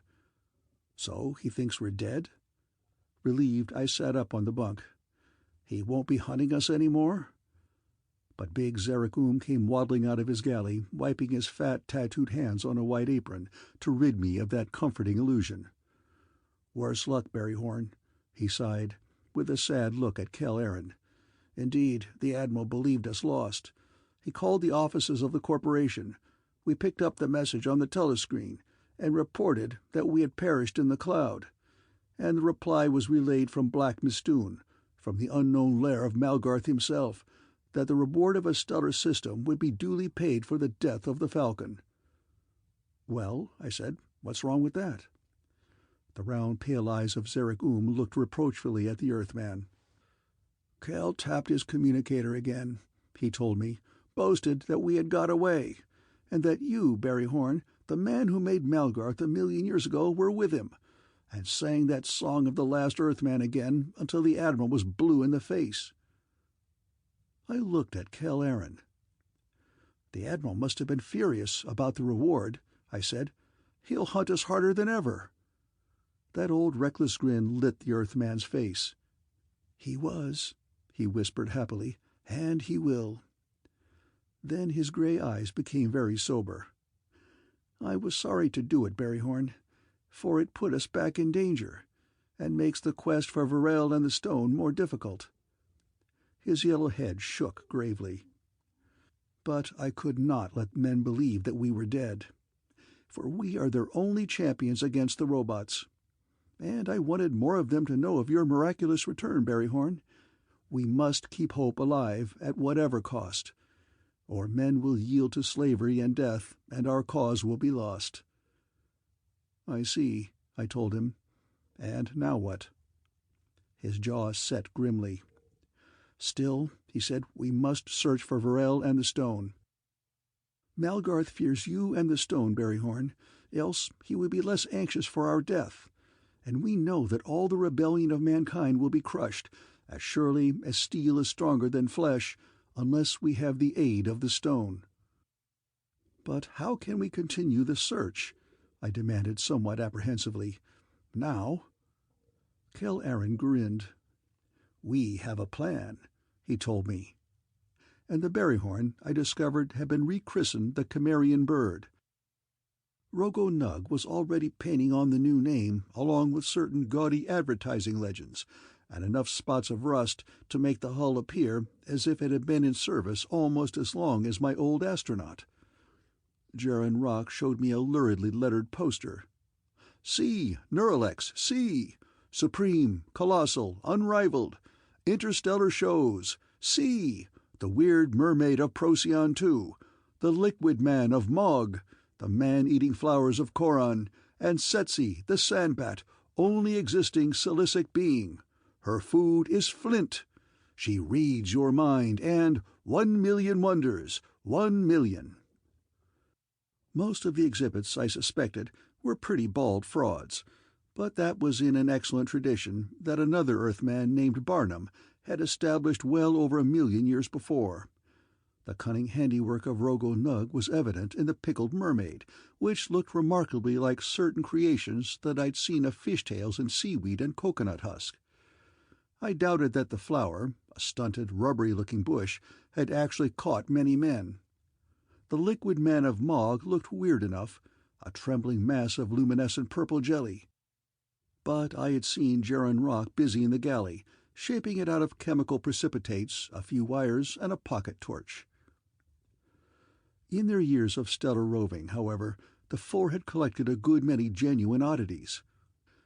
Setsi the Sandbat was one of these, and perhaps the most remarkable being I had ever seen. Her bodily chemistry was in fact based upon silicon instead of carbon. She really ate quartz.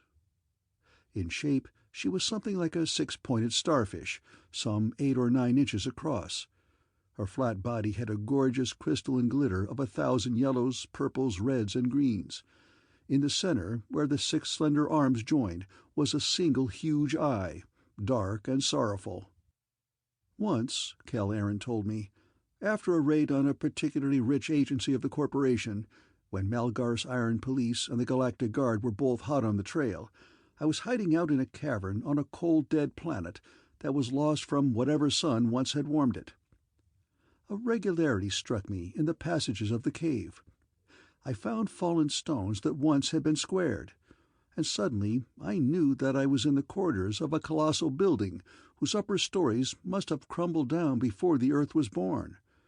Groping about in the darkness, I saw a feeble gleam and found Setsi. I watched him dig the silicic being out of his locker. She looked frail and brittle as something blown out of bright-colored glass. I touched it wonderingly and pricked my finger on one of the needle-tipped arms. "But it isn't," I protested. "Alive." "She is," Cal Aaron assured me. "She's older than the Earth was. The silicic beings didn't reproduce. Only 3 of them appeared when life was born on their planet. But they were immortal, practically. The 3 of them lived together for billions of years. They dominated the far more numerous carbon life and came to rule the planet. But then there was some kind of triangular quarrel. I don't know the details. Setsi never mentions it, unless she is very drunk. But there was jealousy. One killed another, and Setsi killed the survivor out of revenge. And she has been alone for a long, long time." "Drunk?" I stared at the lean Earthman and the thing like a glass toy in his hand. Cal Aaron nodded. "Yes, Setsi shares a weakness of Xeric. Her metabolism is stimulated vastly, but rather erratically, by the assimilation of any carbon compound. Gasoline would do, or sugar, but her favorite is alcohol. Watch." He laid the bright rigid form on a table in the galley and poured a few drops of rum into the palm of his hand from Xeric hoarded bottle. "Setsi, old girl," he called, "want your grog?" A bright luster lit the great dark eye. I saw a quick vibration of a thin transparent membrane that stretched between the crystalline arms, and a whirring voice answered him, softly melodious as the cooing of a dove. "Oh, she does, Kel. Setsi dies for grog." He stretched out his hand, and the brilliant thing came to surprising life. The fluttering membranes extended. The creature leapt into the air. A dancing shimmer of color, it flew to Cal Aaron, alighted on his hand and sucked greedily at the rum with a mouth on its underside. A few drops of alcohol affected it remarkably. It flew from Kell's hand to the bottle and clung there. Gently, the Earthman pulled the flask away. "Setsi," he reproved, "you mustn't rob poor Zarek." And he told me, "She's one being who could make good on the old boast about drinking the contents and then eating the bottle." The bright entity fluttered to me and clung with hard, light little claws to my arm. The Cyclopean eye looked solemnly up into my face. "So you are Barryhorn?" The whirring voice brought me the first disconcerting revelation of that uncanny intuition. "We are very old together, you and I and the robot, but you fear that you were not Barryhorn, but only Barryhorn." There was a queer liquid sound, oddly mirth-like. "Don't you worry, Barry. Setsy'll never tell." Unsteadily, then, she flew back to Kell Aaron. "Poor Kell," she whirred. "He fears that Varel's dead. That Varel's dead and will never find the stone. That Varel's dead and he's the last Earthman, all alone. That Varel's dead and he has only Setsy to console him." There was a melodious sob. "And poor old Setsy, she's the last sandbat. She has nothing but her age and her memories. Her age is a prison, and her memories bitterest poison. Now she's all alone, for she killed the one who loved her. Please give her just one more drop of rum, Kell, so she can forget. Just one more drop. Please, oh please." Kell Aaron clutched her shimmering body in his hand. "Hold on," he muttered, "you old reprobate. We've got a job to do, Setsy. You've got to help us find Varel Aaron." "Oh, Setsy'll help you find her," throbbed the melodious reply. "Setsy'll surely find her. But you must be free with the rum, Kell. Setsy can't live without rum." "Took you a cosmic time to find that out." Turning from his stove, big Zarek rather anxiously snatched the bottle and locked it in a cabinet. "But neither can I." The plan went ahead. Kell Aaron became Nerelek, the limping old showman from Alula Australis 9. His leathern space togs were bright with the shells and the plumes of foreign planets. He walked with a shuffling swagger and blustered in the jargon of space. He chewed the Goonaroon until it stained his lips and his unkempt yellow beard, and spat the purple juice with a reckless dexterity. The little Cimmerian bird, her yellowed papers skillfully forged by Jaren Rock from a set Rogo Nug had stolen from a freighter, carried us from planet to planet.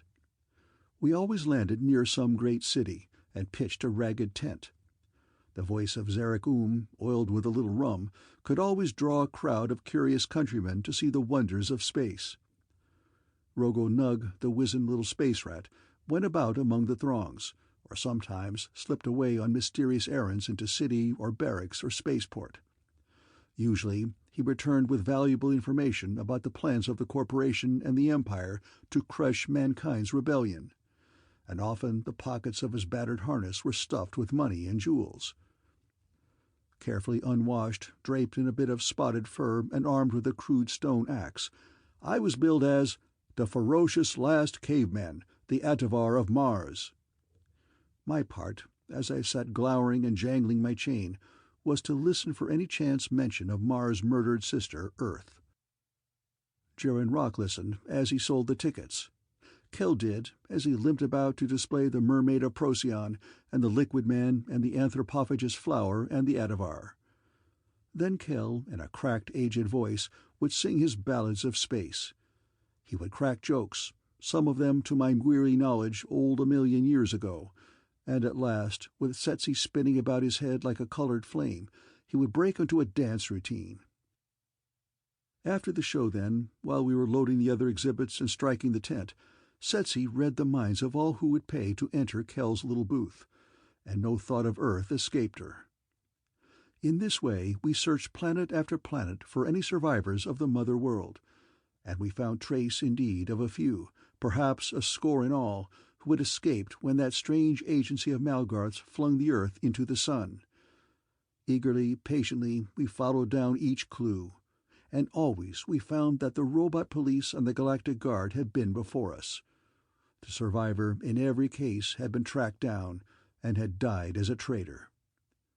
But none of the dead was certainly Varel Aaron. In that lay the thin and thinning thread of hope. That was a weary, bitter time. Those planets where actual revolt had flamed out were closed by quarantine. Not even our unsuspected circus ship could pass the fleets of the Galactic Guard. But even on the happier planets we were allowed to visit, the lot of man was cruelly hard. The robots everywhere had seized all possible advantage. Men were being ruthlessly pressed into unemployment, starvation, annihilation. "Malgarth is cunning," said Cal Aaron. "He begins slowly. He makes a test to see if the stone is still a threat. He tries to destroy all who might know of it, all Earthmen. Then he drives men to revolt, one planet at a time, here and there, and crushes them. He dupes the Emperor and sends the Galactic Guard to put down the rebels. He would set man against man until only two are left." And I knew that his hope was ebbing. Despair bit weary lines into his lean face until there was need of a little make-up to turn him into old Nerelek. An increasing bitterness shadowed his eyes. "There's an old proverb," he said, "about the futility of searching for a needle in a planet of pins. But that is easier than finding one fugitive lost in a hostile universe." "Who is probably," put in the grave Saturnian, "already dead." After a long circuit of the stars we had returned, under the very eyes of Admiral Gugon Kull, to the system of the sun. A bitter civil war was raging on the 4 great moons of Jupiter, the unemployed miners there having attacked the robots when relief was cut off. We were unable to penetrate the quarantine, and Mercury was now uninhabited by men, every human being having been slaughtered when the rebellion there was crushed. We landed upon each of the remaining planets, however. We crossed the trails of a dozen fugitives from Earth, and found that each trail had already ended in death. Hope came at last when it had been abandoned. The base of the 12-sector fleet in the solar system had been established on Oberon, outermost moon of Uranus. Nerelek got permission to land and pitch his ragged little tent beside the vast spaceport that was covered with the mile-long gray masses of interstellar cruisers as far as the eye could follow its convexity. Cal gave passes to some officer in return for permission to show. The genuine feats of Setsi in perceiving secret thoughts drew attention. Other officers came, and at last, escorted by 100 trim guardsmen in yellow and crimson, Gugon Kull himself. The gigantic swart space commander stopped the show with a bellowed oath, and demanded an instant demonstration of the Sandbat's telepathic powers. That was forthcoming. Cal led the Admiral into his little booth, and the soft voice of Setsi began to comment on fantastic gambling on the Cordon Ledros, on misappropriated funds of the fleet, on bribes accepted from Malgarth for a promise to turn the entire fleet over to the corporation. The Admiral turned very purple and stalked out of the booth. He returned hastily to his flagship, and his guardsmen came back to seize the Cimmerian bird and arrest us all on suspicion of espionage. They were 1 minute too late. Their disruptor guns flamed in vain against the departing hull of our craft. For Setsi, the instant of Gugon Kull's departure had warbled out a warning, and then the clue we had sought so long. "Danger, Cal! Oh, there's danger, and a dancer! Tedrandu has a dancer! Cal, we're all in danger!" That liquid throbbing chuckle. "For Setsi told too many secrets of the Admiral, but the Emperor on Ledros has a new dancing girl, and she's in danger too, for her name is Varel Aaron." Chapter 8. Robot Simulacrum. Alarm rocked the spaceport behind us. Great cruisers lifted ponderously from their cradles, and 1,000 little gray patrol boats, fleet as our own tiny ship, rocketed into pursuit. "We're lost," I gasped. and tall dark Jaren, standing gravely at the controls, shook his head. "This time," he said heavily, "we won't get away. For already they are close upon us. Our rust-colored hull is easy to see, and they're already racing to get between us and the cosmic cloud. Kel can't pull that again. Don't need to." The Earthman still wore the grimed, gaudy togs of old Nerelek. The brilliant patch of the sandbat was still plastered to his shoulder, like some diamond-winged colossal moth. But his lean body stood very straight, and his gray eyes flashed with a fighting glint. The swarm of red stars, the flaring repulsors that drove our pursuers, grew and spread. A flight of them swept up beside us. Deadly blue needles began to probe for us. And Kel-Aron turned gravely from the danger without to the telescreen cabinet. "Spies!" It was the boom of Gugon Kull. "Enemies of the Corporation and the Empire! They must be taken!" Something clicked. "Hold on, Admiral." The voice of Kel-Aron had the cracked nasal twang of the old showman of space. "Remember what Setsi told you in the booth?" The reply was an incoherent bellow. "I do, by the Emperor!" It became at last comprehensible. "And it proves that your circus is a ring of spies." "Perhaps," rapped Kel-Aron, "but it proves that you are something worse. We know 10 times more than Setsi told you. Do you remember the game on Ledros, when you played 3 ships of your command against a slave girl and lost them to Malgarth? Do you remember how you got the funds you paid for the 5 moons of Hari? Do you remember—" He was interrupted by a choking roar. "If you don't like to be reminded, Admiral," the Earthman cut in again, "call off your ships. Otherwise, we'll tell all your fleet why the stores are rotten, and why the pay was cut." The sandbat fluttered on his shoulder like a mist of diamond light. "Oh, Admiral, beware," caroled the silicon being. "Setsi'll tell. Oh, Admiral, what a world Setsi'll tell. For Setsi knows about the secret cabin in your ship, and those you imprisoned there, and the deadly drug Ixidi." "Eh?" rapped Kel-Aron into the stark silence. "Shall we broadcast, Admiral?" And the sandbat, clinging like a gem-sewn patch to his shoulder, made a mockingly melodious chuckle. A long silence, while I could hear the Admiral's gasping breath. "All right," said Kel-Aron, and his fingers touched the controls of the screen. "No, don't broadcast." It was a hoarse, whispered gasp. "I'll call back the fleet. And we must make a rendezvous, for I will reward you." "Very well," and Kel-Aron grinned. "You'll meet me?" gasped the Admiral. "Where? When?" "On Black Mistoon," rang the reckless voice of Kel-Aron. "On the night that Malgarth dies." There was a pause, a dread in the voice that answered. "Mistoon? But Mistoon is forbidden to all save the robots. Its very location is unknown even to men. How can we meet there? And don't you know that Malgarth can never die?" "I'll find a way," the Earthman promised him. "And I don't know." Something clicked, and he turned lightly away from the screen. His lean face was bright with anticipation. Softly he was humming the chorus of his song of Varel Eren that ended, "Till I find her or I die." "And now," he told us joyously, "we've found her." The red piercing stars halted indeed and turned back, as Gugon Kull had promised. But Jaren, as he set our little ship on her new course toward the capital system of the Galactic Empire, shook a grave dark head. "Malgarth will hear of this in time," he prophesied, "and he's quicker than our crafty Admiral. He'll be quick enough to see that this limping showman is the Falcon of Earth, still seeking the stone, and he'll be quick enough to set a trap." Offer of a few drops of rum spurred the drowsy sandbat to recall a few more crumbs of knowledge gleaned from the Admiral's brain. Varel had been picked up near the old orbit of Earth, drifting in a self-propelled spacesuit with the motor coils burned out.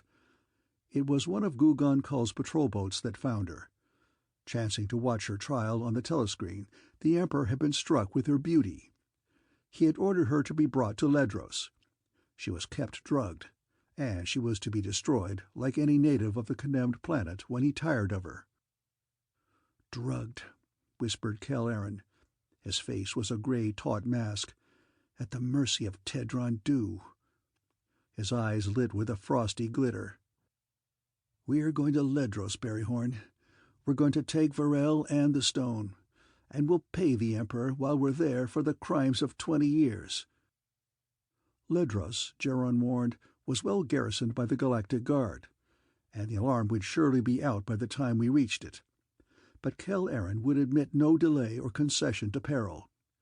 We climbed out as the ship ran on to repaint the hull with that invisible black.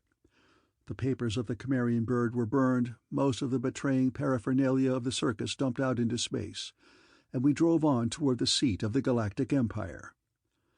Even with the incredible power of the Barryhorn space contraction drive, it was a voyage of many days to Ledros.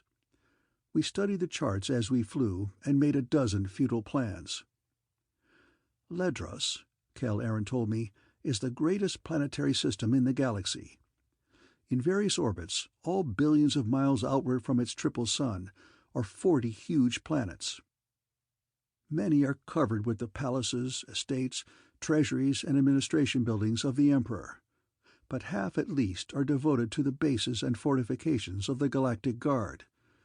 The private fleet of Tedron Dew is 3 times that of our old friend the Admiral. But we slipped past the long rows of sinister colossal hulks lying in the void. Veiled in the crimson repulsor flare of a great freighter carrying food for the soldiers and the bureaucrats and courtesans of the Emperor, we came safely within the ring of the fortified planets, and turned aside at last toward the pleasure world of Tedron Dew. The 3 clustered suns, crimson, blue-white, and a pale eerie green, were now a splendid sight. The 2 score of giant planets, lit with the changing rays of the triple star, made a string of splendid gems against the night of space. The pleasure planet was itself a gorgeous jewel, covered with the well-tended gardens of many-hued vegetation, and with the magnificent palaces, triumphal arches, and colossi erected by 1,000 generations of universal rulers. Approaching the night side of the massive planet, we cut off the power to glide undetected through another patrol of the Galactic Guard, while big Zarek mopping perspiration from his tattooed forehead, declared ominously, "Nothing begun so deadly well, but turned out very ill." Finally, however, taking the controls from the Saturnian, Kel Aaron dropped us in a silent dive, checked it over a bright-lit palace, and settled into an adjoining garden. Very softly, the Barryhorn sank into the shadowed water of a silver-walled bathing pool. Kel Aaron was hardly looking the Falcon of Earth. His face was gray, taut, dewed with sweat. His lean hands trembled. His breath was quick, his voice a low, hurried rasp. His whole being, I saw, was the battleground of a tremendous hope and a tremendous fear. "In half an hour," he gasped, "we may have her, or we may know that she is dead." To my relief, he chose me to go with him above. The ship's lock worked as well below water as in the vacuum of space. We entered it without spacesuits, since the air above was breathable, but each wearing 2 long-tubed disruptor guns. The water of the pool flooded in. I caught a great breath, dived out after the Earthman, swam upward. Dripping, we clambered over the silver rim, and paused breathless beneath the dead white foliage of an unfamiliar tree. Still, there was no alarm. The silence began to seem tense, uncanny, as if some unseen menace crouched and held its breath. The emerald sun had been last of the 3 to set, and an unearthly greenish twilight lingered in the sky. All the shrubs and trees, even the velvet lawns of that vast walled garden, were snowy white. Towers of yellow gold rose beyond, and great windows burned with a blood-red light, and a thin wail of melancholy music reached us. I saw the sandbat clinging to Kel's shoulder. She fluttered her 6 glittering arms to fling off a shower of tiny drops, and I heard her cooing voice. Now she's dancing, Kel. She's lovely before the Emperor. Her body is a wind-tossed foam of light. Lovely, Kel, so lovely. But her mind thinks nothing that I can tell. She feels nothing, Kel, remembers nothing, hopes nothing. She is a robot dancing, Kel, before the eyes of Tedrondu. The bright pancake of Setsi fluttered again. Its million bright gleams shimmered with the blue of dread. The eyes of Tedrondu! Oh, what dreadful eyes! They are thirsty, Kel. They are hungry. They are eager. They are cruel. How beautifully she dances, Kel. How gracefully, even if her mind is dead. The Emperor holds his breath. His fingers coil beside him. He's thirsty, Kel. Ah, so fearfully thirsty for her blood. We had wrung the water from our garments, dried and tested our weapons. Kel Aaron was tense and white as he listened to Setsi's whirring, and a grim cold light burned up in his eyes. "Wait here, Barryhorn," came his strained low whisper. "Guard the ship and my retreat. I'm going after Varel." I started to insist that I should go along, but one quick gesture silenced me. He strode away through the dead white garden toward the scarlet windows and the music, and I was left alone. The air was heavy with a scent like funeral lilies, and that breathless, crouching silence became more and more intolerably oppressive. It was a long, long time that I waited. All the green dusk faded. The stars were strange and cold in the sky, and the great bright planets of Ledros made a vari-colored trail among them. And still that lurking silence leered. I listened to the thin sounds in the distance, trying to read the progress and the fate of Kel Aaron. The music had an orgiastic rhythm. A million years before, I should have called it swing.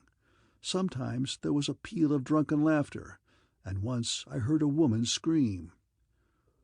But what of Kel Aaron? Eternal minutes dragged away.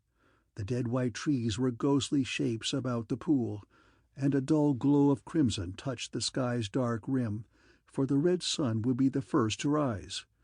And yet that silence thickened, clotted.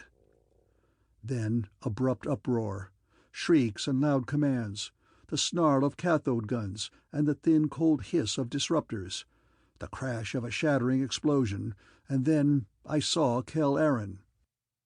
The crystal panes burst from a great window. For a moment I saw him standing in it alone, his lean crouching figure outlined against the red beyond. A disruptor stabbed its white blade from his hand. Then he leaned down, lifted a slim girl into his arms, and leapt out into the darkness. Dark smoke poured out of the great window behind him. It was lit with flickerings of orange, and the tide of confusion swept upward. The roar of flames drowned shouts and screams. Great engines dropped out of the sky and began deluging the flaming palace with great white streams. I saw movement in the white foliage and almost rushed to meet Kel Aaron. But it was a Galactic Guard detachment, a score of men in red and yellow running. I dropped beside the pool until they had passed. "The Falcon," the panting words came back to me, "fired the palace, out here, with the Emperor's dancer." The crimson dawn grew thicker. The smoke and flame gushed higher from the palace. It was a losing fight against the conflagration. I crouched under the white leaves, waiting with a hand on my gun. "Barryhorn."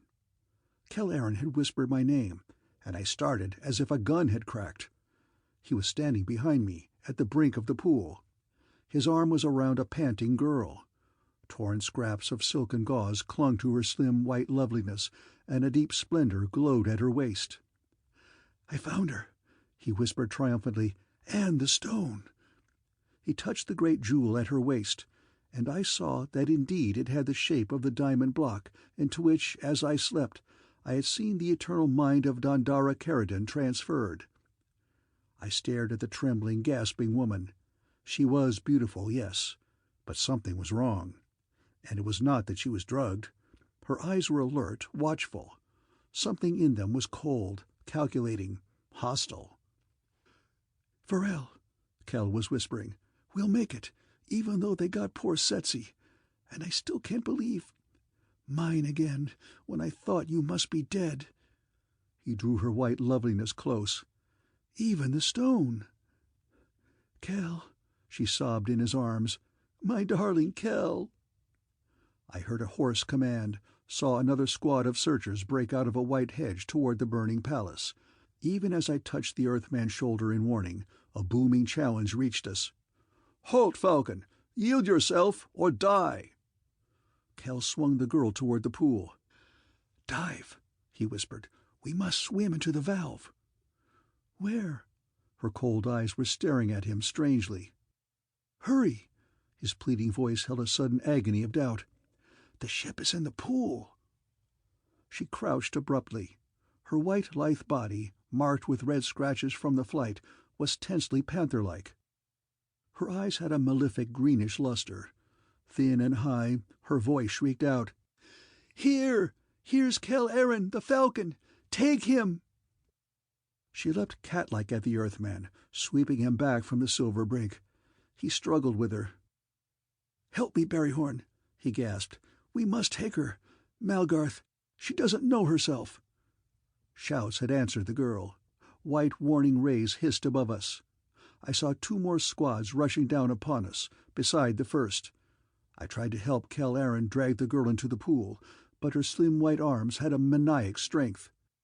She picked us both up, carried us back again from the silver rim. "Strong," Kell was gasping. "She's strong as a robot." A choking sob of startled horror. "She is." Then I saw the appalling thing. Struggling to get his feet on the ground again, Kell had caught the red curls of her hair. And the hair had come off. Her head had come off, all the outside of it. For all her white beauty had been a painted mask.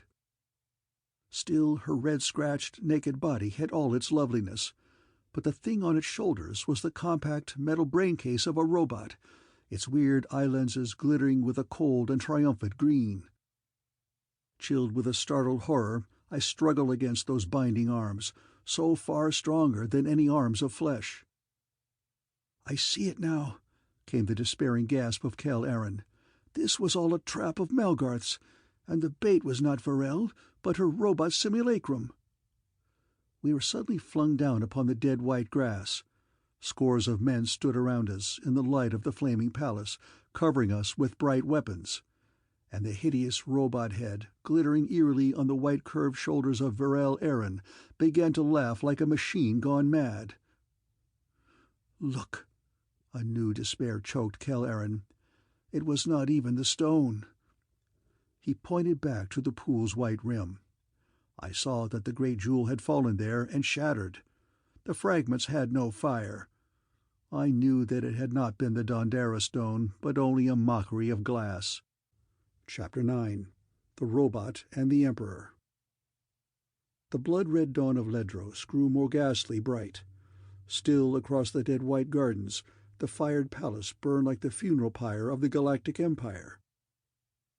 Stripped of weapons, Kell Aaron and I were now manacled together. A full 100 of the Emperor's guardsmen, in their trim red and yellow, waited watchfully about us. A little squad of men, behind us, were gingerly lowering a bright metal cylinder into the silver-walled pool where the Barryhorn lay hidden, at the end of an insulated cable. The Earthman looked from them to me with a hopeless shrug. He jerked his bare yellow head wearily toward the sky, and I saw the dim, mile-long bulk of a galactic guard cruiser floating lazily above, the pale red cone of the repulsor flare spread from her stern. "An Addo-converter bomb." His whisper was dull, lifeless. "They mean to blow our comrades up before there's any warning. And the space cruiser's waiting in case they try to get away." I thought of the 3 men under the pool. The tall, grave Saturnian waiting alertly by the controls, no doubt. Scrawny little Rogo Nug standing by the converters, probably chewing Guna Rune the while. Big Zarek in his galley, perhaps seeking ease from the long strain of waiting from his hoarded bottle. Doomed. And we, captured, had no way to warn them. "Setsi," Kell was whispering. "If she were here—" "The Sandbat?" I demanded. What happened to her?" "She guided me into the palace," whispered the Earthman. "A dozen times her intuition warned me to hide. She showed me the way to Varel, or to that." His breath caught sharply, and he jerked his head at the robot that had worn the guise of womanhood. "She warned me that she couldn't read its mind. I should have suspected. But we found it, and we were challenged. There was fighting. I fired the tapestries with my disruptor to make a diversion, and must have burned down a dozen of the guards. And Setsi fought. You wouldn't believe it. Rolled up like an arrow of glass, she can drive a neat round hole in a skull. I picked up Varel, and she tried to guard the retreat. There was a cathode beam from a robot cop. I looked back, and she had fallen. And we had just time to beat the flames to the window. We got there. By the stone. To think that Setsi died for that." With a glazed, stricken look in his eyes, the Earthman was staring at the thing he had brought from the palace, as weird a sight as I had ever seen. Its stripped white body had all the loveliness of a slender girl's. Crimson drips still fell, even from where an arm and thigh and firm round breast had been injured in the struggle. But its head was a monstrous thing. The metal of it glinted red in the torchlight of the palace. Its eyes shone cold green, watchfully. And it was grotesquely small, for it had been covered with the mask of Kel Aren's beloved, that now lay collapsed beside it on the ground. Its crystal eyes had glittered malignly as the soldiers took our disruptors, and still it was laughing. Insanely, if a machine can be insane. A smooth girl's arm, dripping red droplets, pointed at Kel Aren. A slot snapped open in that glittering metal mockery of a head, and a voice, a woman's soft voice, said mockingly, "So you are the Falcon of Earth, snared at last. Against the Master, you might have called yourself Sparrow. But you are the last of your poor kind that he feared. Now that you are taken, the rest will die with you." Kel Aren turned shakily away from this thing that was half the girl he loved, half fantastic mechanism. Fetters jingled as he clutched my hand. "It's too much for me, Barryhorn," he whispered. "There's nothing left." "Perhaps Varel is safe," I tried to encourage him, "with the stone." His bowed yellow head shook again, hopelessly. "No, Malgarth has her," he whispered. "For this," he choked, "this perfect copy, this is the figure and the manner and the voice of Varel." He shuddered. "Even her laughter." The guards then began to move us back from the pool, for the bomb was ready to set off. Kel Aren swayed drunkenly in his fetters, and one of the men stabbed him with a thin torturing flicker of his ray, and laughed as his muscles leapt and writhed in agonized response. The robot strode free-limbed beside him. "Sparrow, if you wish to know," came the mocking bell of its voice, "your trial and sentence will be within the hour. When the last Earthman is dead, the Master will be free." The hybrid paused and turned its robot's head, and I heard a distant confusion in the direction of the palace, which now had been abandoned to the flames. A bright-clad figure appeared in a moment, running desperately toward us across the snowy, red-lit lawns. An astonished consternation stopped the guardsmen in their tracks.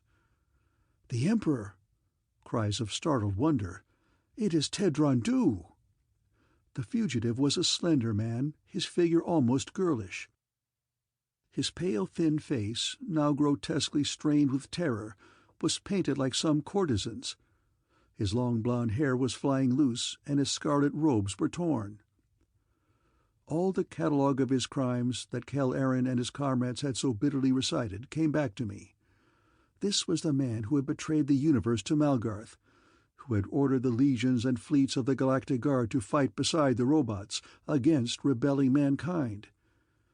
He seemed a small, a feeble figure to have been guilty of all the infamies of which I had heard. He was making thin, breathless shrieks as he ran, and now I saw the cause of his terror. A robot was behind him. One of the corporation's notorious space police. It was a grotesque, lumbering monstrosity. 10 feet tall, it must have weighed a ton. It was red-painted and bore the black wheel that was Malgarth's insignia. The short, clumsy-looking mechanism of a cathode gun was clutched in its metal talons. "Stop the robot!" shouted an officer of the Guardsmen. "We must save the Emperor!" Emperor! Cal-Aaron spat on the ground. He was never more than the degenerate puppet of Malgarth's corporation. Now that we are caught and Malgarth no longer fears the stone, he doesn't need his two-legged cur. The panting ruler came straight toward us at the pool. "Help me, men!" he screamed breathlessly. "Kill the robot! For half the galaxy!" The officers were rapping swift commands. The Guardsmen snapped into a new line before Cal-Aaron and me. Their slender disruptor guns came level, 100 against the cathode weapon of the robot. The shrieking Emperor stumbled and fell before them, a dozen yards ahead of the silent crimson robot. The robot swung its weapon. But a sharp command cracked out, and white flame jetted from the disruptors. The reddish, half-invisible glow of the cathode beam swept the line. A dozen men staggered and fell, electrocuted. But the ponderous red mass of the robot, wherever the white rays touched it, flared with the eye-searing incandescence of nascent hydrogen.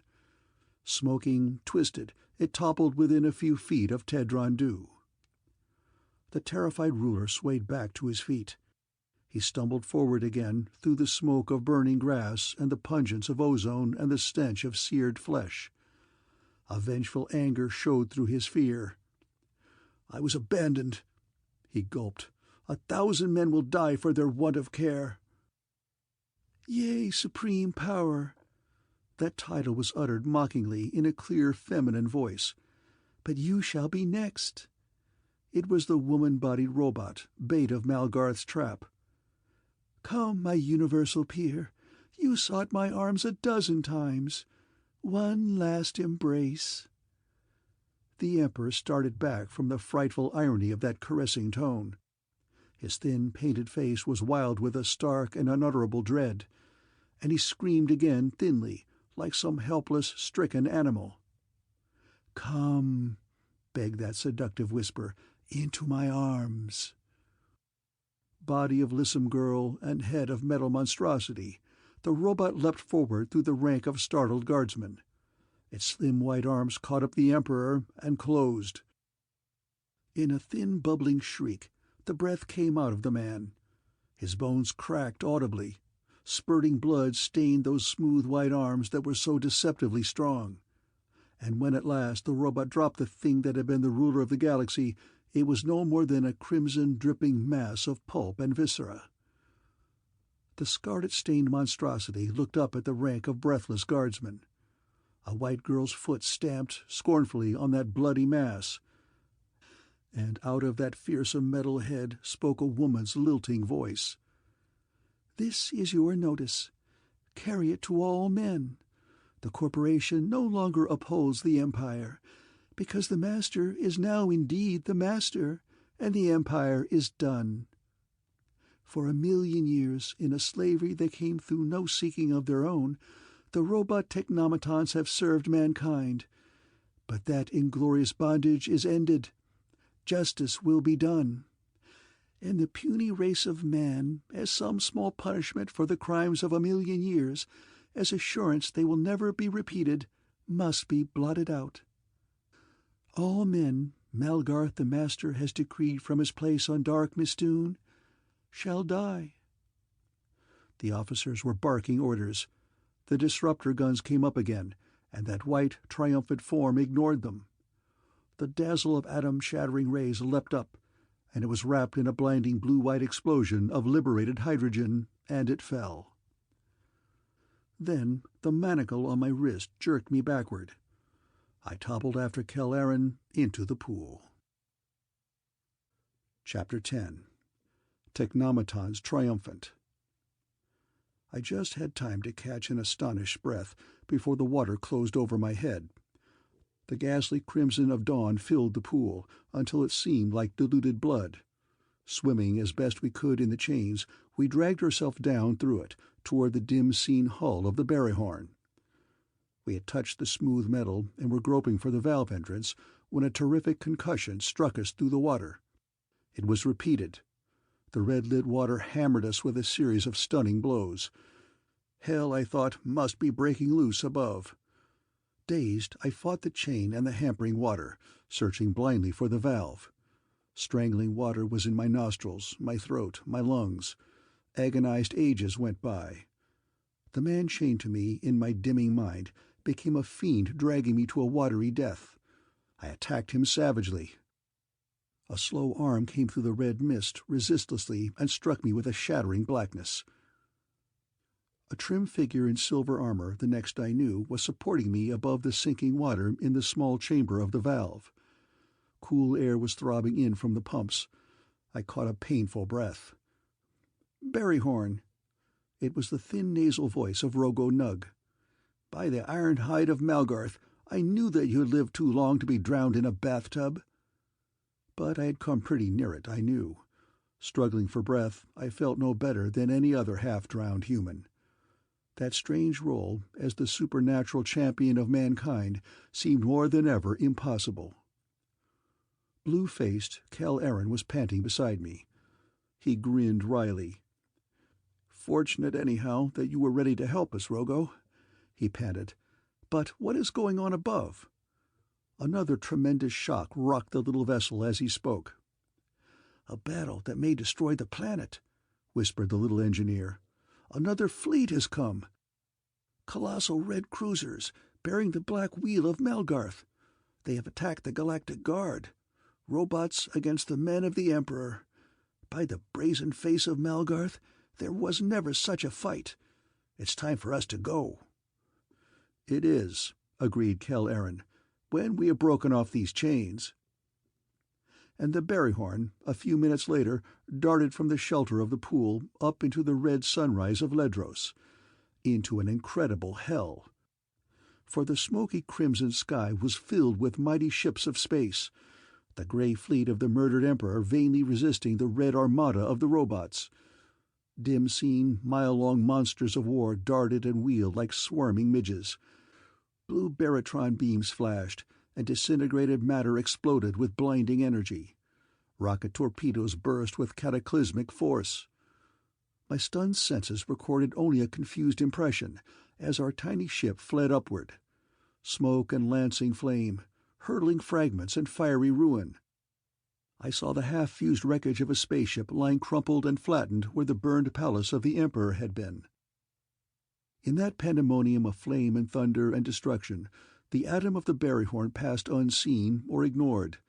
We came up through the careening gigantic craft into the comparative safety of open space. All its surface veiled in the bright flickering smoke of ruin, the planet dropped away. The telescreen showed us other battles raging on all the fortified planets of Ledros, and here and there between. Jaren pulled the triple sun behind us, and we raced toward the dark, vacant gulf. "Safe," I rejoiced. But the lean face of Kel Aaron, as he still manipulated the telescreen to observe those frightful battles behind us, remained very grave. "No man is safe," he said darkly, "nor ever will be, unless Malgarth is destroyed.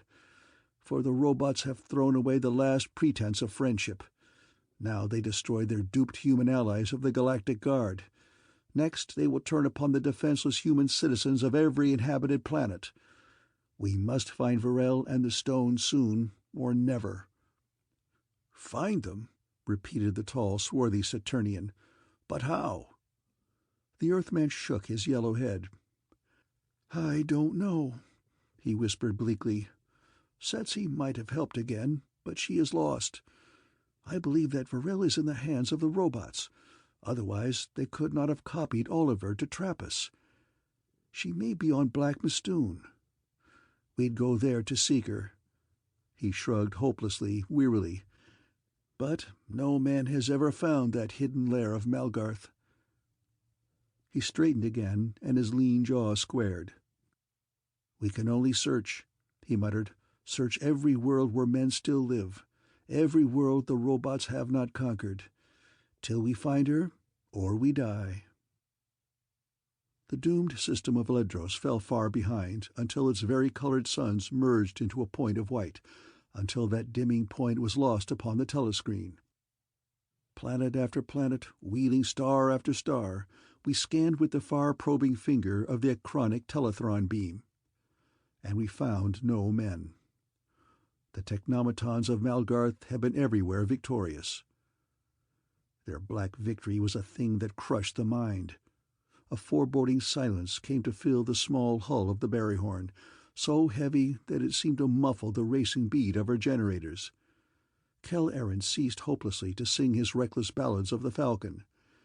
Watching his engines with weary red eyes, little Rogo Nug chewed his Goonaroon in silence. Zerek made little noise with his pots and pans, and none complained when a mealtime was forgotten. But at last an eager cry rang through the silent ship. "Here!" Kel crouched trembling before the cabinet of the telescreen. "A planet where the war still rages. See?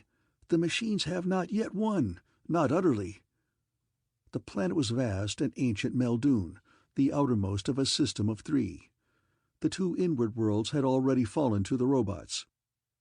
Their continents had been leveled to featureless plains, pocked here and there with black, sprawling aggregations of Cyclopean machines. All green was gone from them, all life extirpated. Even their seas had been confined to geometric basins. World machines. Sight of them by any living being must have set in the heart an intolerable pain. "What good could come of such a fearful triumph?" whispered the grim Saturnian, standing dark and gaunt above his control bars. "The machines are dead. Their power is only the counterfeit of life, and no life can grow from death." He steered our invisible painted craft toward the gigantic Meldoon. We studied its war-torn surface through the telescreen. "Yonder," whispered Kel-Aron, "a city that yet stands. Perhaps Varel will be there." His trembling fingers set the dials, and the beleaguered metropolis grew clear upon the screen. A city vaster and more splendid than Earth had ever seen. The many-colored pylons of it towered from 9 low hills. It was surrounded with a double wall, one of Cyclopean masonry and an outer barrier of pale green flame. Beyond the flame, filling the wide flat valley that embraced the hills, crowded the robot hordes. Thronged about their ponderous machines of war were grotesque black and red metal monsters of 1,000 strange designs. "Look." Kel-Aron bent toward the telescreen. "The winged ones. One more deadly trick of Malgarth's." So we first glimpsed the new robots. There had been none like them in 1,000,000 years. Their tapered, streamlined bodies, their graceful wings, were all of silver-white metal. They were beautiful as the old robots were ugly. In the smooth, swift freedom of their movements was something far different from the clumsy, mechanical ponderosity of the old Technomatons. Something vital. "They are new," I cried. "They're too beautiful, too perfect to be ruthless. Perhaps they will be the friends of man." But the lean Earthman's head shook slightly, and his jaw tensed white. "No, Berryhorn," he whispered, "they will be our most deadly enemies. For they are quicker than the others, and they can fly. See? They are scouting over the city and leading the others to attack. They are in command." His tired, bloodshot gray eyes looked at me briefly. "Malgarth will never repeat your error, Berryhorn. No robot has ever betrayed him. Subservience is built into them. Their radio senses are always tuned to those above, and machines that they are, they can only obey." We drove the Berryhorn nearer the city, which Jaren identified from his charts as Aknor, the first outpost of the human colonists in this sector of the galaxy. The siege grew hotter beneath us. The metal horde pressed ceaselessly against the double wall, and a fleet of the red colossal ships of Malgarth, circling above, rained the 9 hills with bombs and struck with the lightning of destroying rays. Valiantly the citizens fought to defend their homes.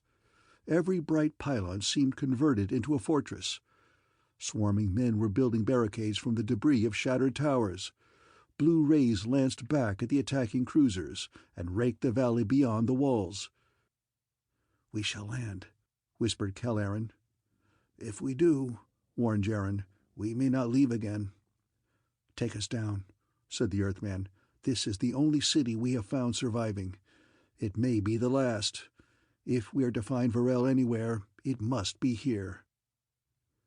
We waited until the slow rotation of Muldoon carried the city into the night side of the giant planet, and then drove our dark-painted craft down through the cone of shadow.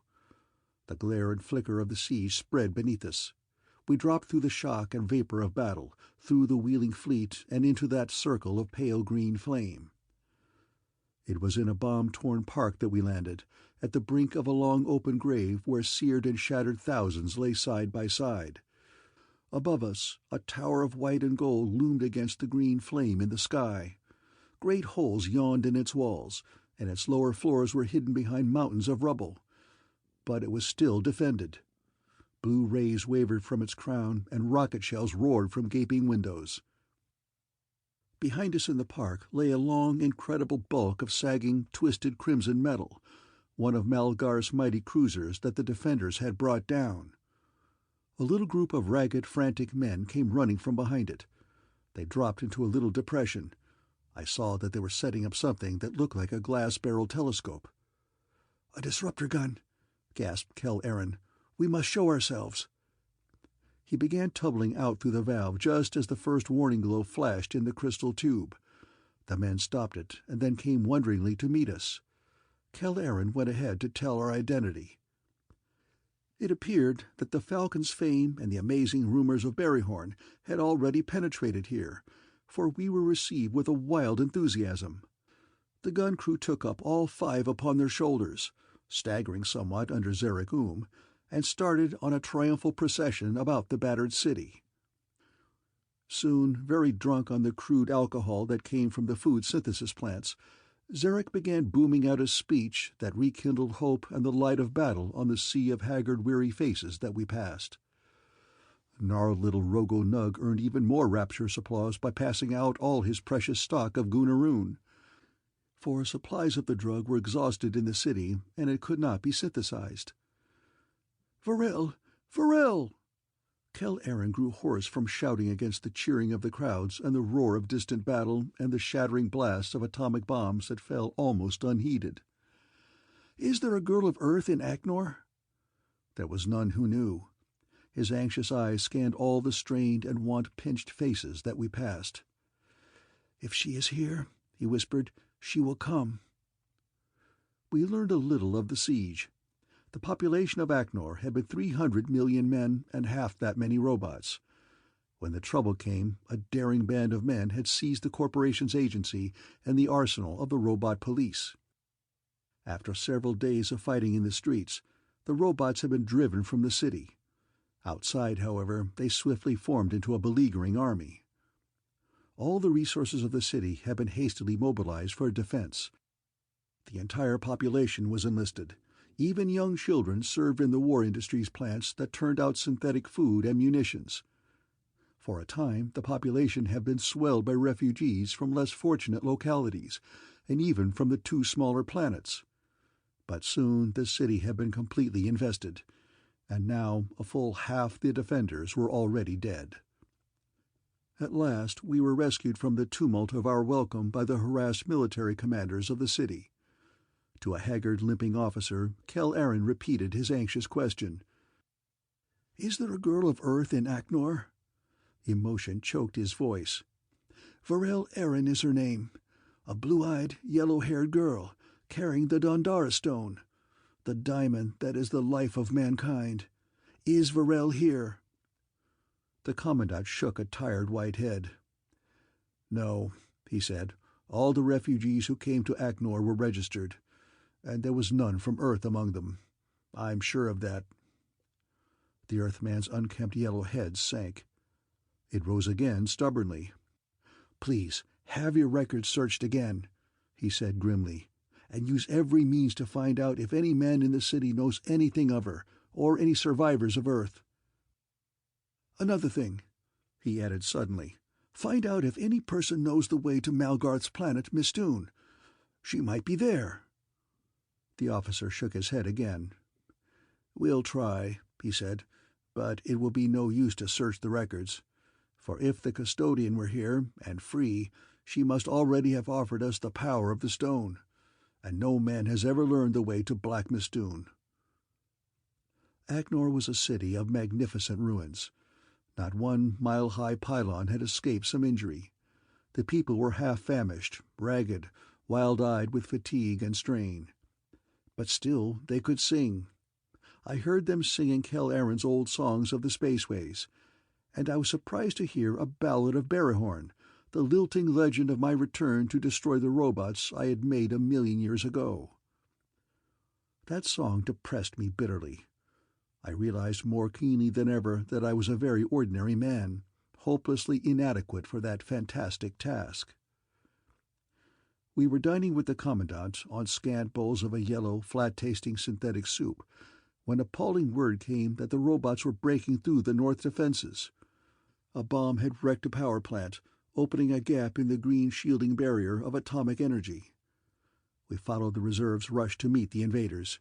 Never had I imagined anything so dreadful.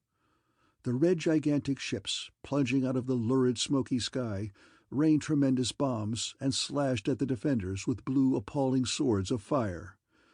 Rocket batteries in the valley hurled ruin and death into the city, and a monstrous horde of robots, commanded by those graceful winged things of silver, came pouring through the gap.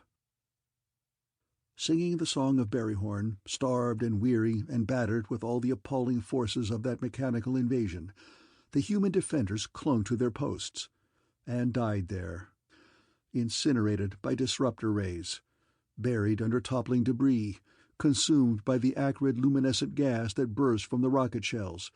But every tower became a fortress. No man was taken alive. "I'm glad that I'm a man," exulted Kel Aren. He was blistered and blackened from a barytron ray that had come too near. His disruptor gun was empty in his hand. "No machine could die like this, for they are not alive." "We must leave, Kel." It was big Zarek gray behind his bright tattooing, hoarse and trembling. "It's time for us to go." He cut nervously at the Earthman's arm. "Or we'll die here, Kel." Kel Aren laughed at him and pushed grimy fingers back through his singed yellow hair. "And where's a better place to die, Zarek?" he demanded. "There's no other city left. No other men that we can find. There's no hope now of finding Varel. No need, for the Technomatons have won. What is there better than to fight with the rest?" "But, Kel," Zarek's teeth chattered, "to die—" "Yes, to die." The Earthman's voice caught suddenly. He looked quickly upward, and I saw a flake of prismatic color drifting out of the lurid roaring chaos of the sky.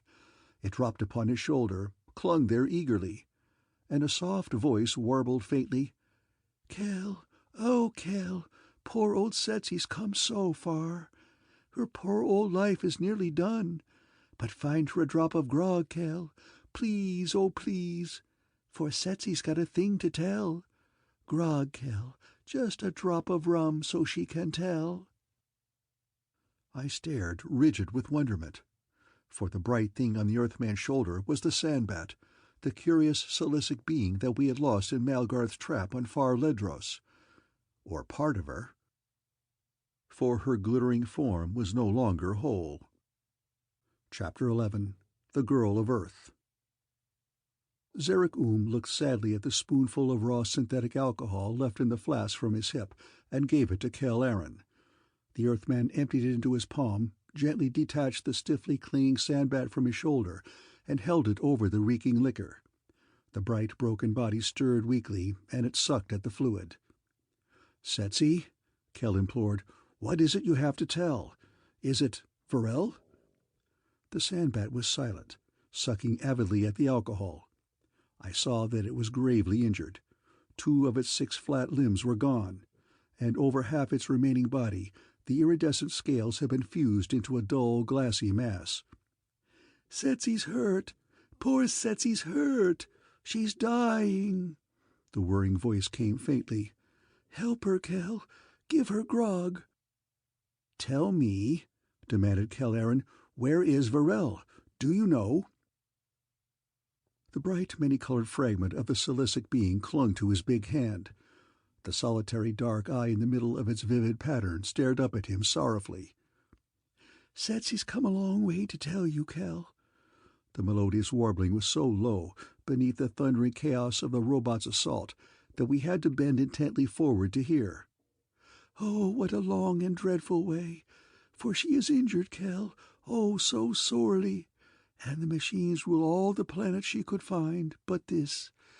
But those evil machines, so blackly evil, they destroy all life, and they have no grog for Setsy." The Earthman shook the little shining being and gazed impatiently into its single eye.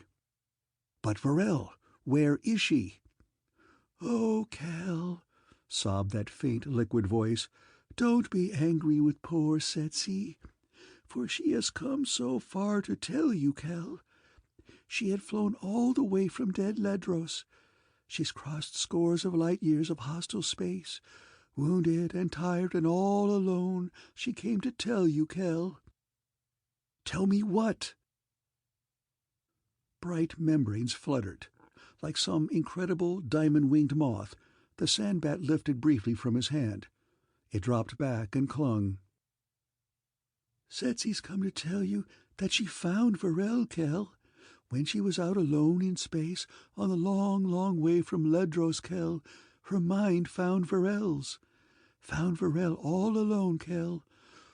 Oh, all alone, Kel, and so in need of aid. For the robots hunt her, Kel, and she has lost the stone." "Where is she?" whispered Kel-Aron. "Please, Setsy, where?" "She's on Meldoon, Kel," came that tiny whir. "Setsy found her on Meldoon, where we are. She's been on Black Mistoon, Kel. Malgarth held her there. Oh, Kel, that's a fearful place. Guarded Mistoon, where old Malgarth hides. But she escaped it, Kel. She came to Meldoon. She tried to enter Aknor, for Aknor is the last city, Kel, but the robots turned her back. She fled into the desert, Kel, for her geodesic sled was wrecked. She's hiding in the desert, Kel, in the grim grey desert of Kanat. The robots hunt her there. She's in danger, Kel. Oh, what black danger." "Where? Can you show us?" "Setsy'll guide you, Kel. She'll show you, if she lives, Kel. For poor old Setsy's dying. Her long, long days are done. Soon she'll join those other two. She'll try to show you, Kel, before she's gone. But she must have a little rum. Setsy's come so far, Kel. Her wound's so grave. She'd die now, Kel, without her rum." And the sandbat stiffened suddenly on the Earthman's hand, like some strange diamond-dusted jewel. "Come," shouted Kel-Aron, "we've got to go to Varel." We started back toward the park where we had left the Berryhorn. It was a march through pandemonium.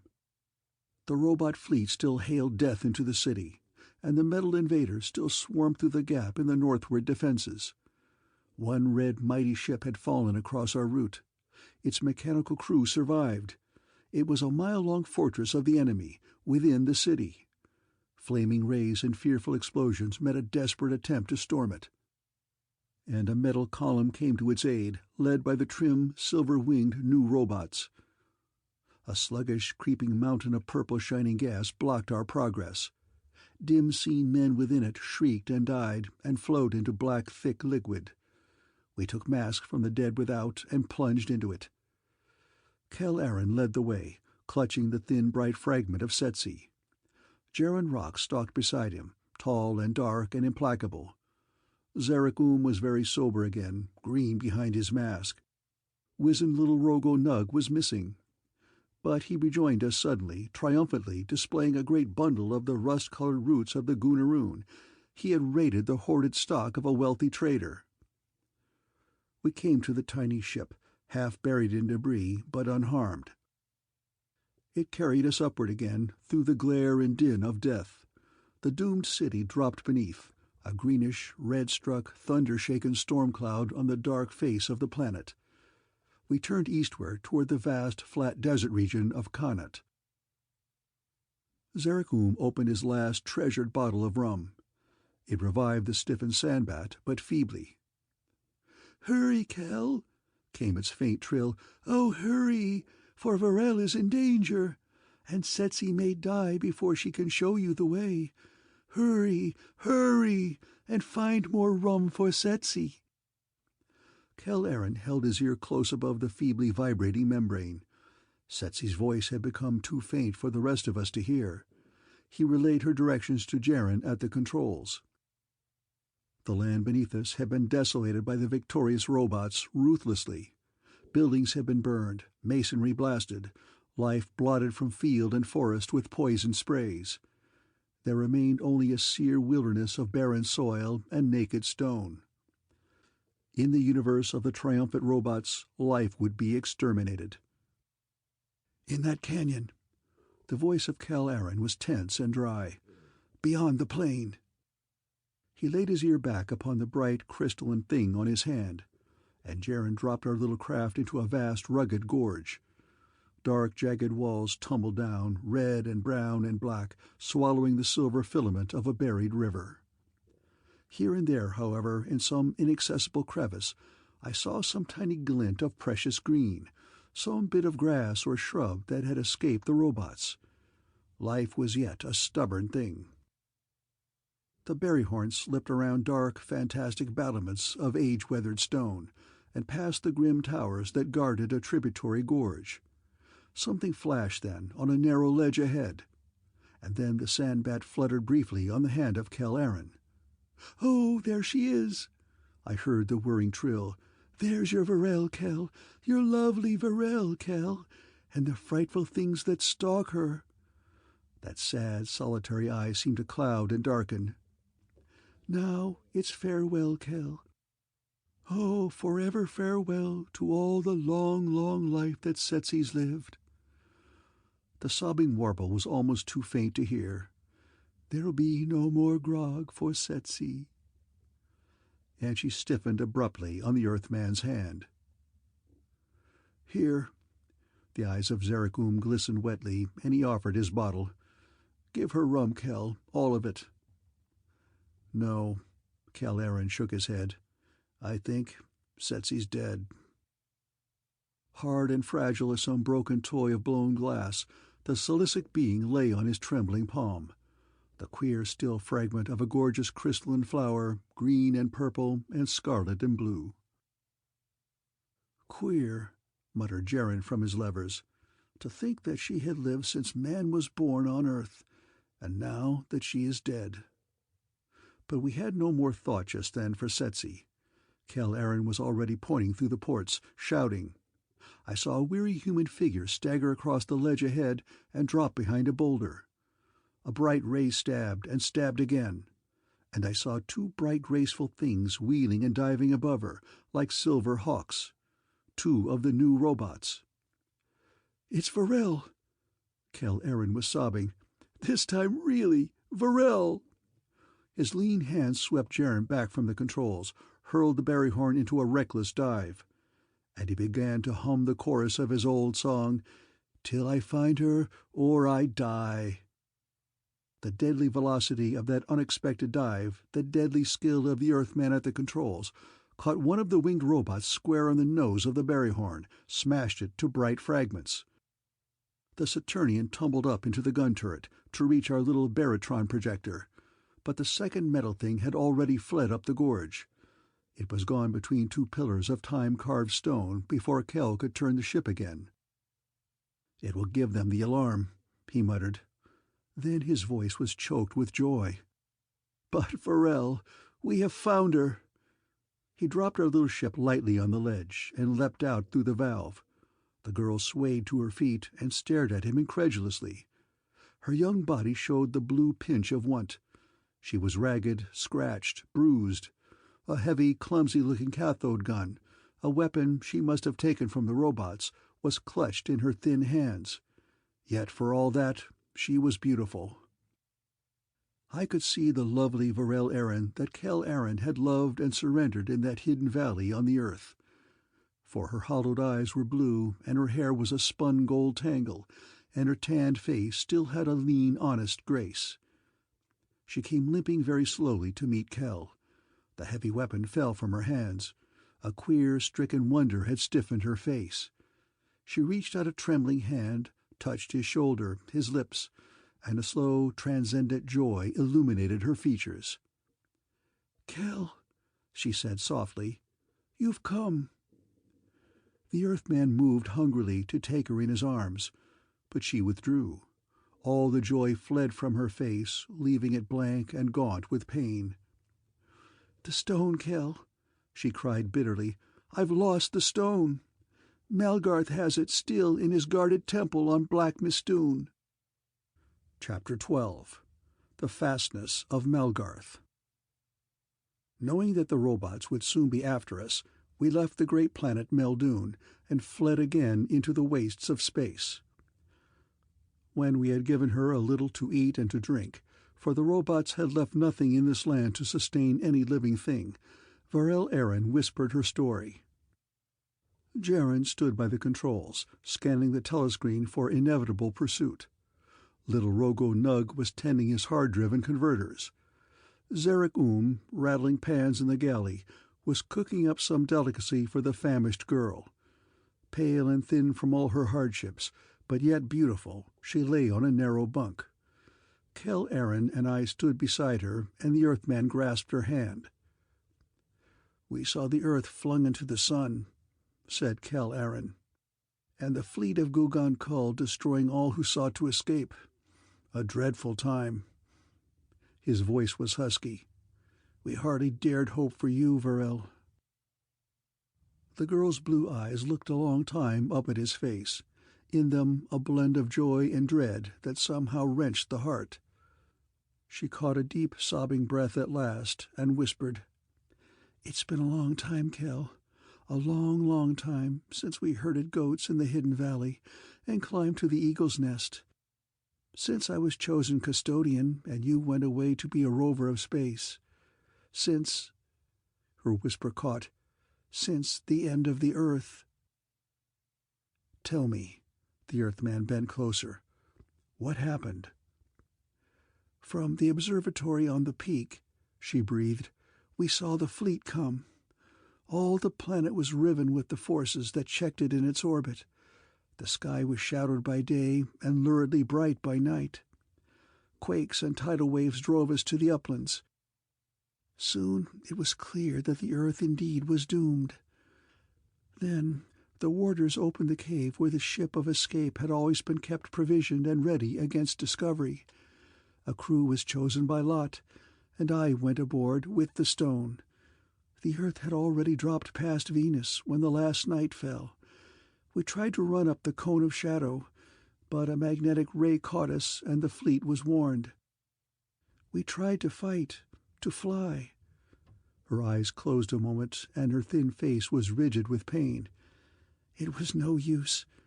We were the prey Malgarth had sent them to hunt.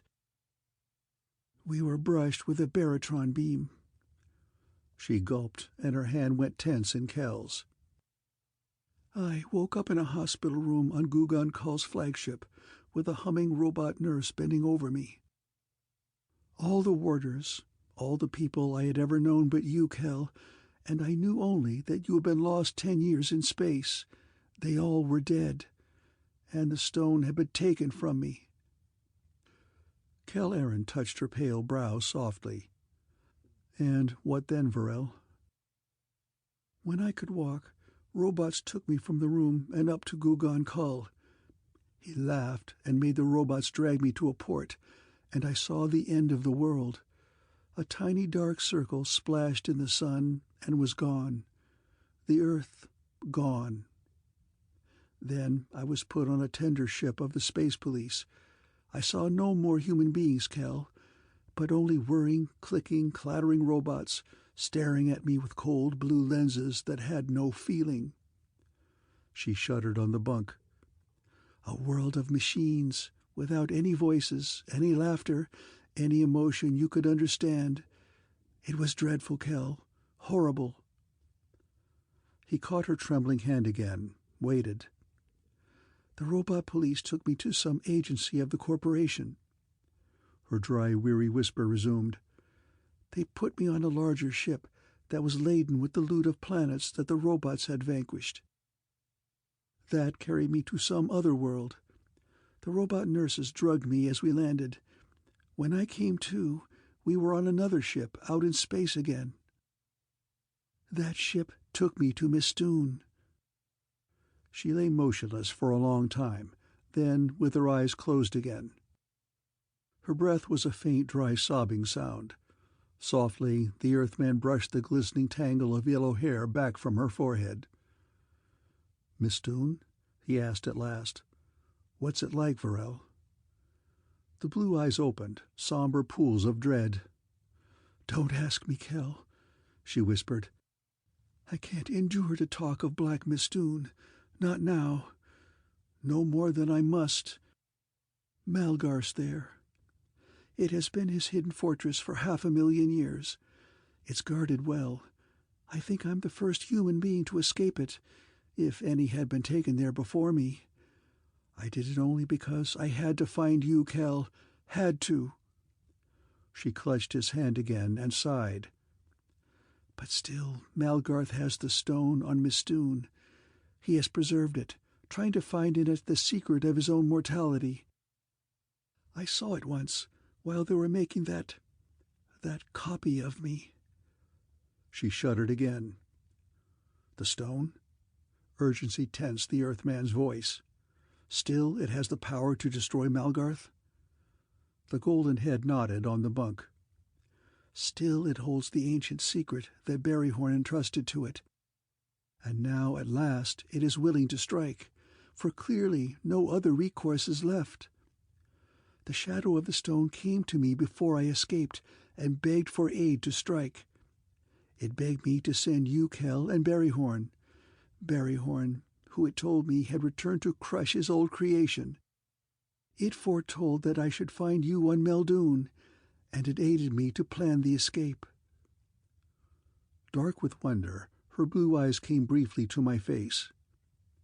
"And you are Berryhorn," she breathed, "maker of Malgarth. Well, it's time you returned.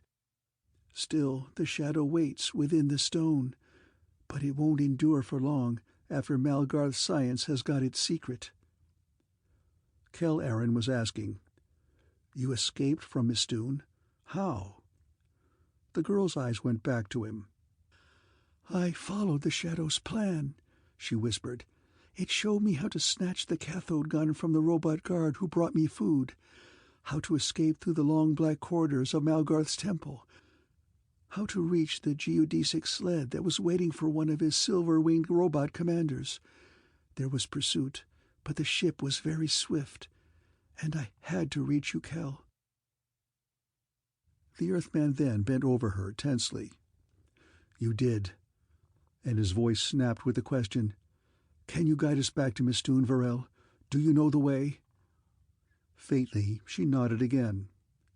"It's a long, strange way, Kel, but I can try, for we must reach the stone before it is destroyed.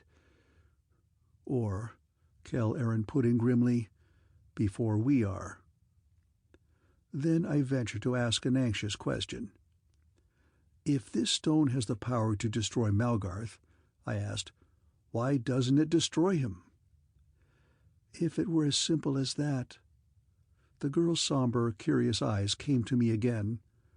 "The ages must have fogged your memory, Berryhorn. The stone has the secret of Malgarth's doom, yes, but it has no power to act alone. The shadow can only guide its human helpers. That is why there were custodian and warders." Her head shook gravely. "No, Berryhorn, the stone can never strike at Malgarth unless we arrive to aid it." Red stars followed us again, the repulsors of pursuing robots. But Keradin, singing a gay new song of the return of Barryhorn and the vengeance of the old Dundara stone, drove our tiny ship through a dark asteroid cluster. The ponderous cruisers of the fleet were delayed in finding safe passage through those black hurtling islands of space. We gained a little margin of time, and then, with Varel for a guide, Geron turned the Barryhorn toward the secret world of Malgarth's lair.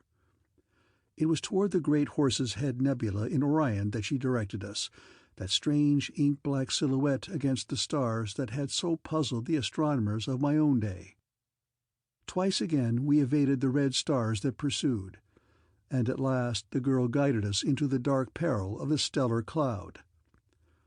Vast beyond comprehension, it was a lightless cosmic desert of drifting dust and hurtling rocks and plunging planetary bodies. On all the space charts it was marked "Dangerous, Impenetrable." All shipping was warned to keep 2 light-years clear of its dark fringes. But Malgarth, it seemed, had found a safe path through its perils 500,000 years ago. With Varel's aid we found that path and followed it, and all the stars were lost in that cloud of universal darkness, even the crimson stars that had pressed so close behind us. "I think we have left them," said Varel Aaron. "For even the most of the robots do not know the dark way we go. But there are others enough waiting for us. Mistoon is guarded well." That was a strange passage. There was no light, not even any glow of rare nebulium. There was only the pattern of unseen magnetic fields to guide us, only fancy to picture the dark walls of death beside us. Once a frightful hail of meteoric fragments, penetrating even the deflector fields, battered the tiny ship deafeningly. The guiding field potentials had shifted since she passed, Varel said despairingly. We were lost in that sea of darkness. But Keradin took the controls and brought us safely out of the meteor swarm, and the pale, anxious girl, studying the dials, presently found her bearings again. The Barryhorn slipped ahead down that unseen passage, and at last there was light ahead. A dull red, ominous glow. "See the red," Varel whispered. "That is the zone of destroying radiation that Malgarth set up to guard Mistoon. A spherical field of force. The black planet is within it." The crimson shone murkily through clouds of nebular dust. Dark rivers of hurtling stony fragments drew deadly curtains across it. But we came at last into the more open center of the nebula and dropped toward that gigantic globe of somber red. "The force field is 1 billion miles in diameter," Varel told us. "It acts to repulse or disintegrate all matter that approaches. Thus it serves to guard Mistoon from stray fragments of the nebula, as well as from such guests as ourselves." "How can we pass it?" the Saturnian pilot asked. "The ships of Malgarth have coils that set up a neutralizing field," she told him. "The craft on which I escaped had such a unit, but I didn't learn the design. The only way is to hit it at full power and hope." "I don't know." Jaron studied a row of dials and shook his swarthy head. "From what the analyzers show, I don't know." Humming some gay ballad of space, the yellow-haired Earthman stepped lightly to the control bars. "I'll take over, Jaron," he said. "We've got to go through." A brief consultation with the girl, a hasty check of field intensities, and he called to Rogo Nug to push his converters to full power. The whole ship sang to the musical hum of the engines, and the Barryhorn plunged toward that crimson ball. It expanded before us, against the dark, angry clouds of the nebula, like the glowing sphere of some giant sun. And its barrier forces, I knew, could be as deadly as the incandescent gases of a Betelgeuse or an Antares. The Earthman stood crouched grimly over the controls. The last girl of Earth stood close beside him, one hand trembling on his shoulder. "We may not pass," her soft voice husked, "but if we must die, the last hope of man, then I would have it this way. Even in death there can be a victory." And her voice joined then with his, in the chorus of that rollicking, picaresque ballad of space. That red and awesome globe grew before us, until suddenly, through some trick of refraction, it was a globe no longer, but a colossal incandescent bowl, and we were plunging straight toward its fiery bottom. I heard the quick catch in the breath of Cal Aaron, saw the whiteness on his face and the sudden tensity of his arms on the bright control bars. His song was cut off, and Varel, a broken note dying in her throat, turned to him in choked apprehension. The Berryhorn had met some tremendous force. It lurched and rocked and veered against Kel's guiding skill, as if we had encountered a mighty headwind. The even song of the converters had become a thin-drawn screaming. I heard the startled nasal plaint of little Rogo Nug. "By Malgarth's brazen belly, burning up!" For suddenly the ship was intolerably hot. I have held a piece of iron in my hand in the field of a powerful magnet, until it was heated blistering hot by the hysteresis effect. I have seen a potato cooked with ultra-short radio waves. Some force in that radiation barrier produced a similar phenomenon, but 1,000,000 times more intense. The ship was plunging through a cloud of angry red. It seemed to me that the very metal of her hull was almost incandescent. Paint bubbled and smoked. The air, when I tried to inhale, seared my lungs. 1,000,000 needles of intolerable heat were probing my body. Varel Aaron slipped down in a little white heap beside Kel Aaron. Big Zarek came swaying out of his galley with a wet towel wrapped around his head. "That cursed stove!" he gasped. "Gone wrong!" He toppled in the corridor. The grimly crouching Earthman swayed over the controls and dashed perspiration out of his eyes. I smelt burning skin and saw the white smoke from his hands where they gripped the metal bars. "Berryhorn," he gasped, "if you can lift Varel, the hot deck—" Another quarter-minute, I think, would have completed the matter of roasting us. But we had struck the barrier zone with a velocity many times that of light. Despite the repulsion that had checked our flight, that terrific momentum carried us through. For suddenly, the probing blades of heat were gone from my body.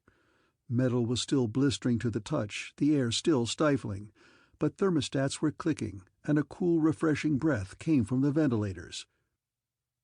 "We're inside the barrier sphere," whispered Kel Aaron triumphantly.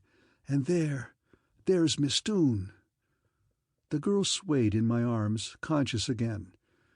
We staggered toward the ports. They glowed with dusky red.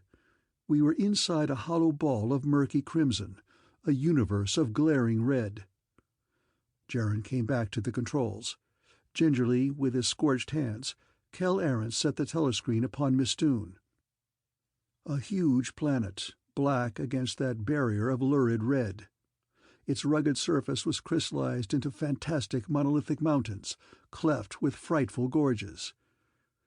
Varel caught her breath and pointed at the screen. "Below," she gasped. "Malgarth's pit." A yawning midnight chasm grew upon the screen.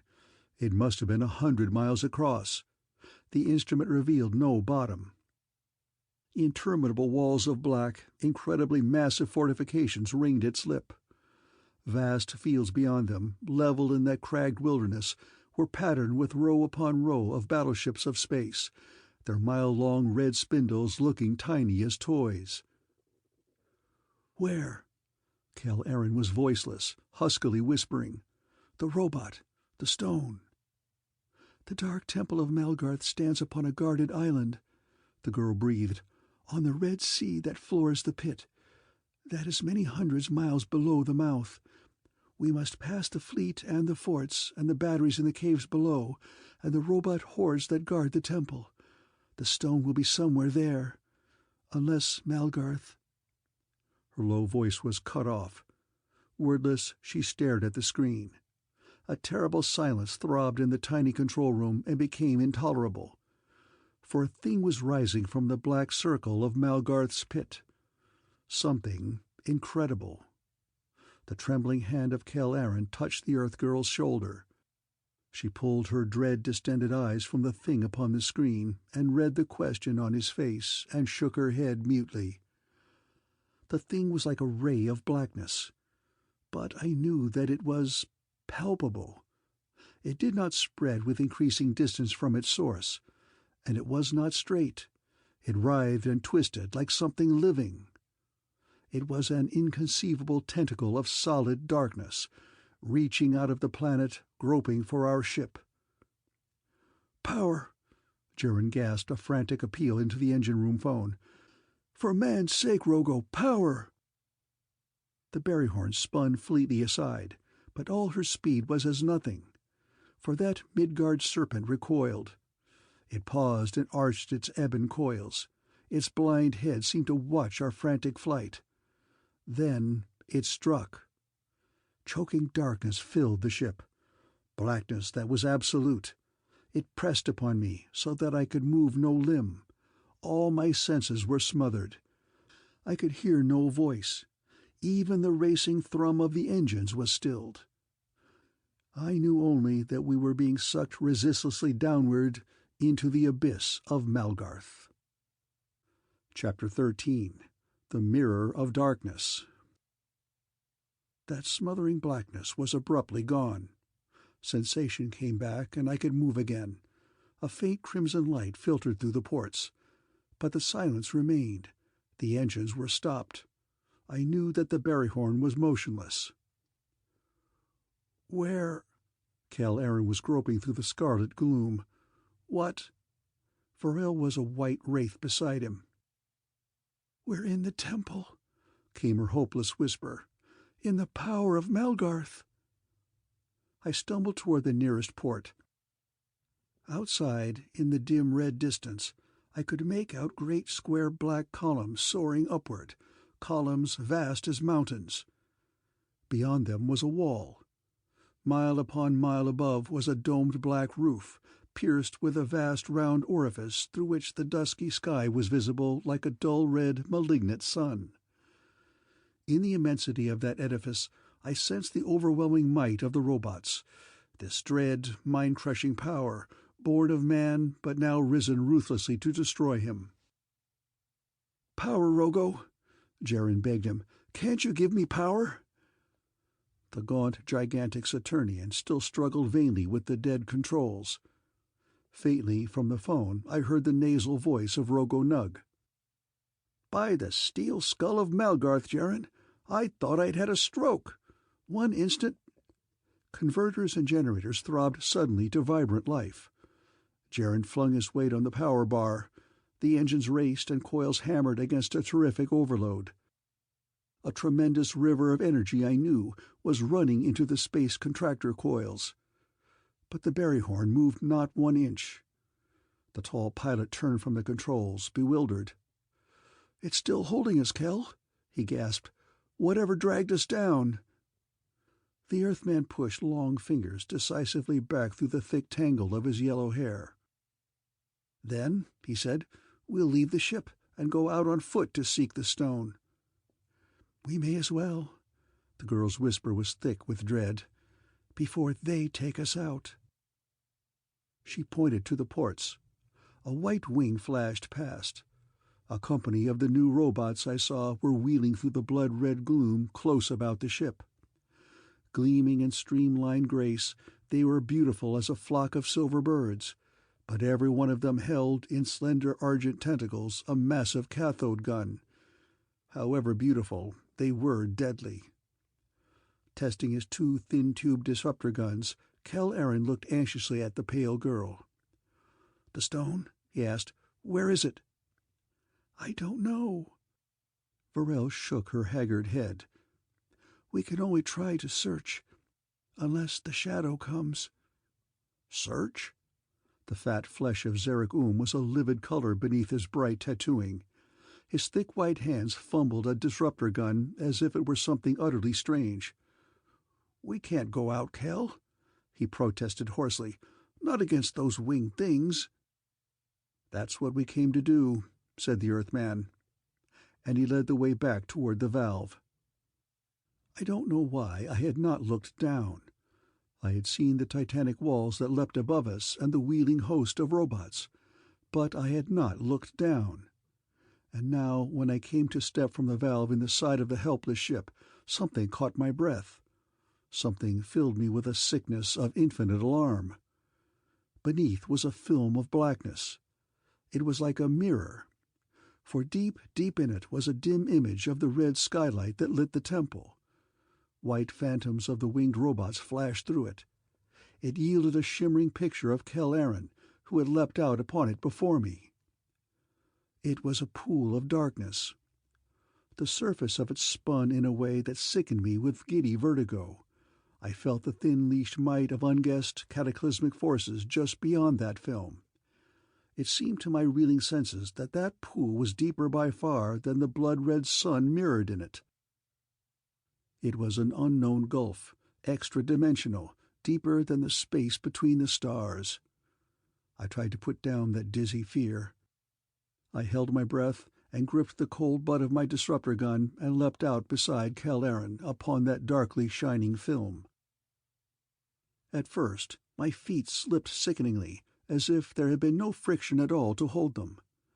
And then they were anchored with a strange attraction, so that all my strength could not lift or slide them. It was the power of that mirror film, I knew, that had drawn down the berryhorn and now held her. Varel had followed me. Brown little Rogo Nug jumped after her, stolidly chewing his goonaroon, and spat a purple stream upon that black, giddy mirror. Zarek paused in the valve. He gulped and wheezed and mopped at his tattooed forehead, and then flung himself unsteadily forward. They all slipped and staggered upon that glassy film, as I had done, and were as suddenly held fast. "By Malgarth's brazen bowels," gasped Rogo Nug, "we're stuck like flies in syrup." He swung up his bright disruptor tube toward the white-winged robots dropping upon us. "For berryhorn and man," the Earthman's battle cry pealed out. "Strike for the stone!" He began to chant his song of berryhorn, and white destroying rays lanced from the guns in his hands. That desperate sortie, however, had been hopeless from the first. We could hardly have fought a way through that winged horde, even if the unknown energies of the thing I have called a mirror had not gripped our feet. The robots did not even use the cathode guns in their talons. They dropped thick about us, a wall of flashing silver. They dived on argent wings. White twisting ropes snatched at our weapons. The guns of Keradin must have destroyed a dozen. The rest of us perhaps accounted for as many more, but they were nothing against the hundreds that survived. One fell upon me, terrible in that bloody light, mysterious in its quick counterfeit of life, beautiful in its silver grace. A white tentacle whipped away my weapon. Argent snakes swiftly wrapped my arms, my ankles, my waist, my throat. I fought those coiling arms. They contracted ruthlessly, more cruel than fetters of steel. My breath sighed out, and my lungs labored in vain. Blood hammered in my brain. My eyes dimmed, swelled in their sockets. Alertly, the eyes of the monster were watching me. Bright and hard as some blue crystal, they yet looked oddly alive. In that white, clean-molded, bird-like head, they were clear and beautiful. Perhaps the vagrant thought crossed my reeling mind, such a machine, in cosmic justice, had as much right as man to survive. "Kel!" Varel's thin, tortured cry cut through the roaring in my ears. "Kel! The ship!" I twisted my head against the smooth, deadly coils of cold metal about my throat. They seemed to relax a little. My eyes cleared. I looked for the little berryhorn behind us, and it was gone. That dark, shining surface where it had been was empty. Helpless in the tentacles of another robot, the Earth girl was staring down into that black mirror. "The ship," she was sobbing. It fell." I saw it then, beneath us, fast dropping into that depthless pool of darkness. It was sucked down, spinning end over end, far faster than it should have fallen. It became the merest whirling sliver, and was lost in the dull, round reflection of the crimson sky. I shuddered in the metal arms that held me. That black mirror film was as mysteriously deadly as it had seemed. Which one of us might drop through it next? All my 4 companions were helpless as myself. The lean face of Cal-Aaron was very white. A scarlet stain crept from the corner of his mouth, and I saw that his lip was bitten through. "Farewell, Ver," I heard his hopeless whisper. "We fought in vain. Barryhorn, farewell." Strange words from the Falcon of Earth, but his voice choked. His gasping breath stopped. His unkempt yellow head dropped limply forward, and his lean body collapsed in the silver tentacles. "Kel! Kel!"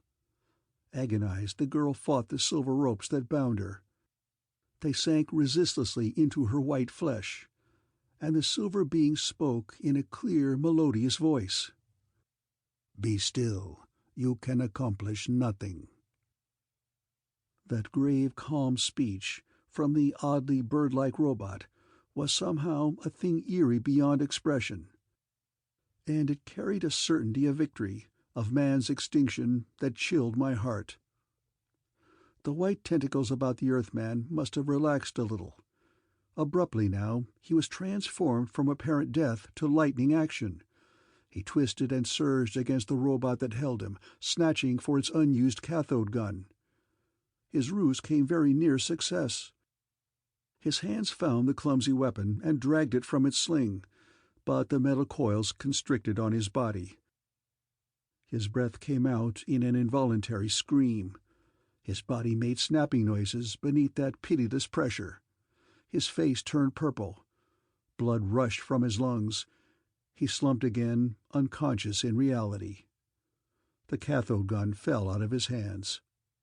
And straight through the dark, shimmering film upon which we stood, as if it had encountered no resistance whatever. It was lost in the red mirrored disk of sky. The last trick of the Falcon had failed. Chapter 14. The Shadow of the Stone. The 5 of us were in a little circle on the dark glinting surface of that pool of dreaded darkness, each of us helpless in the tentacles of a silver robot. The Earthman no longer moved. Moaning, herself almost insensible, the girl was staring at him with horror-widened eyes. It was to be an infinitely frightful thing that happened next.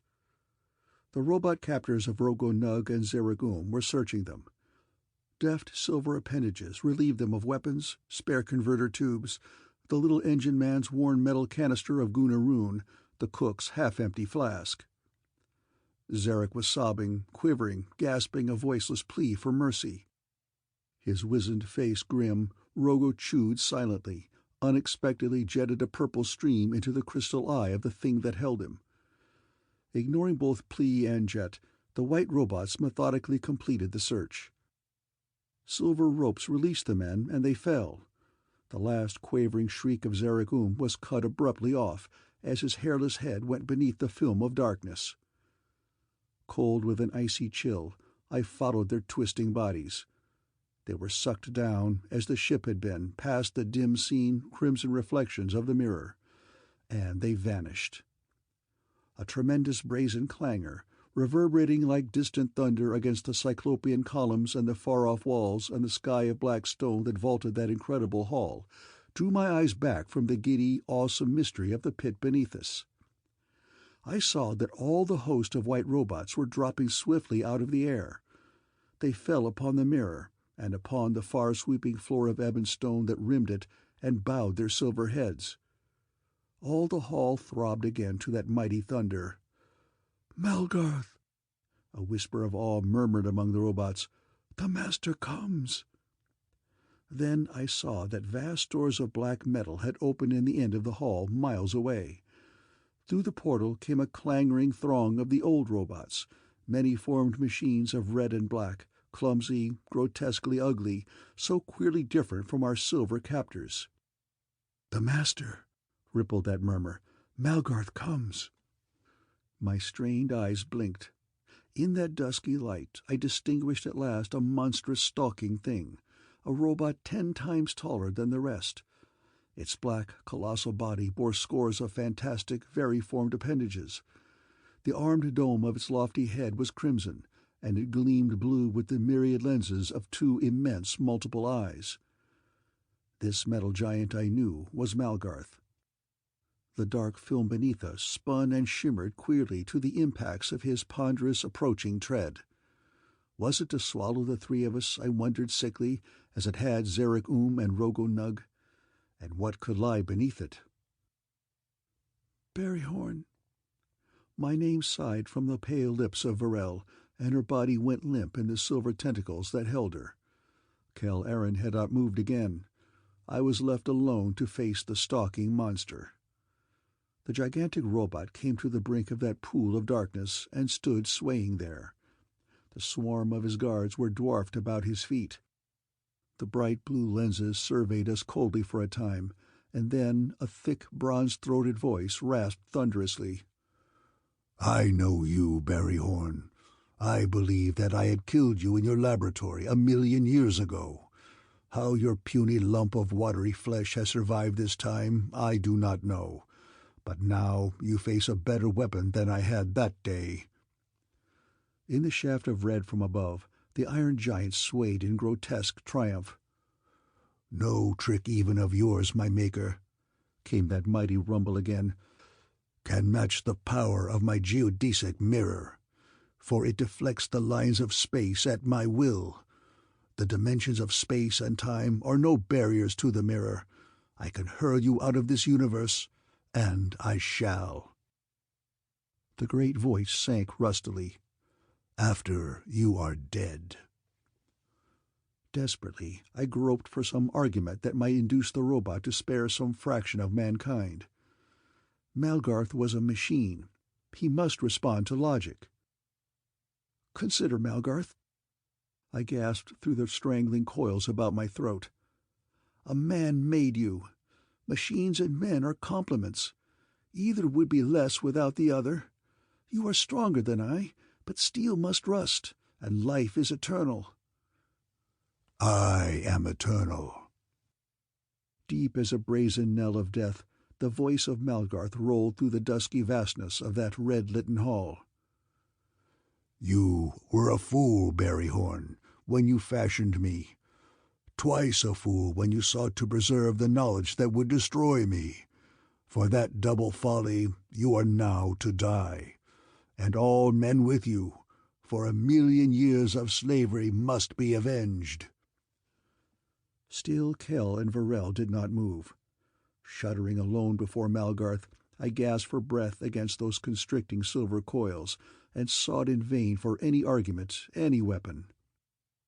"Your 1,000,000 years is but a moment," I gasped wildly, "against the cycle of life. For that is a river that has flowed since the dawn of the earth you murdered. Even I have lived 1,000,000 years, Malgarth, watching you, to destroy you if I must." The metal colossus shuddered beyond the black pool.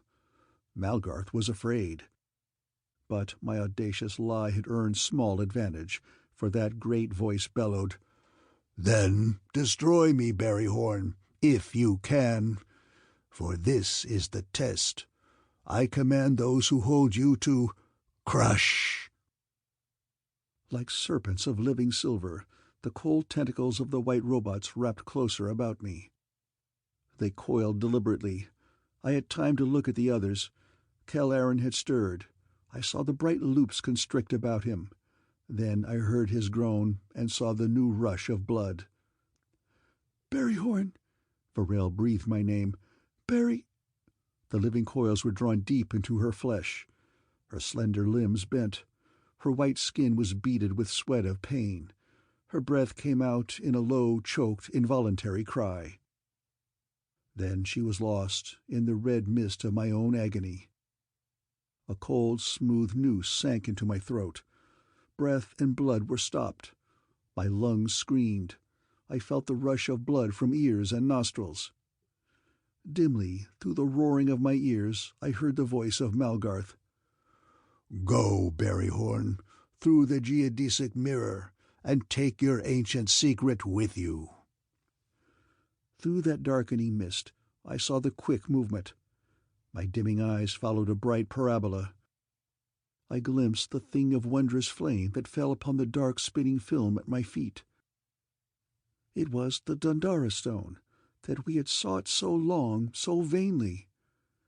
Then the metal giant was lost in smothering darkness. I swayed alone in agony. I knew the thing was done.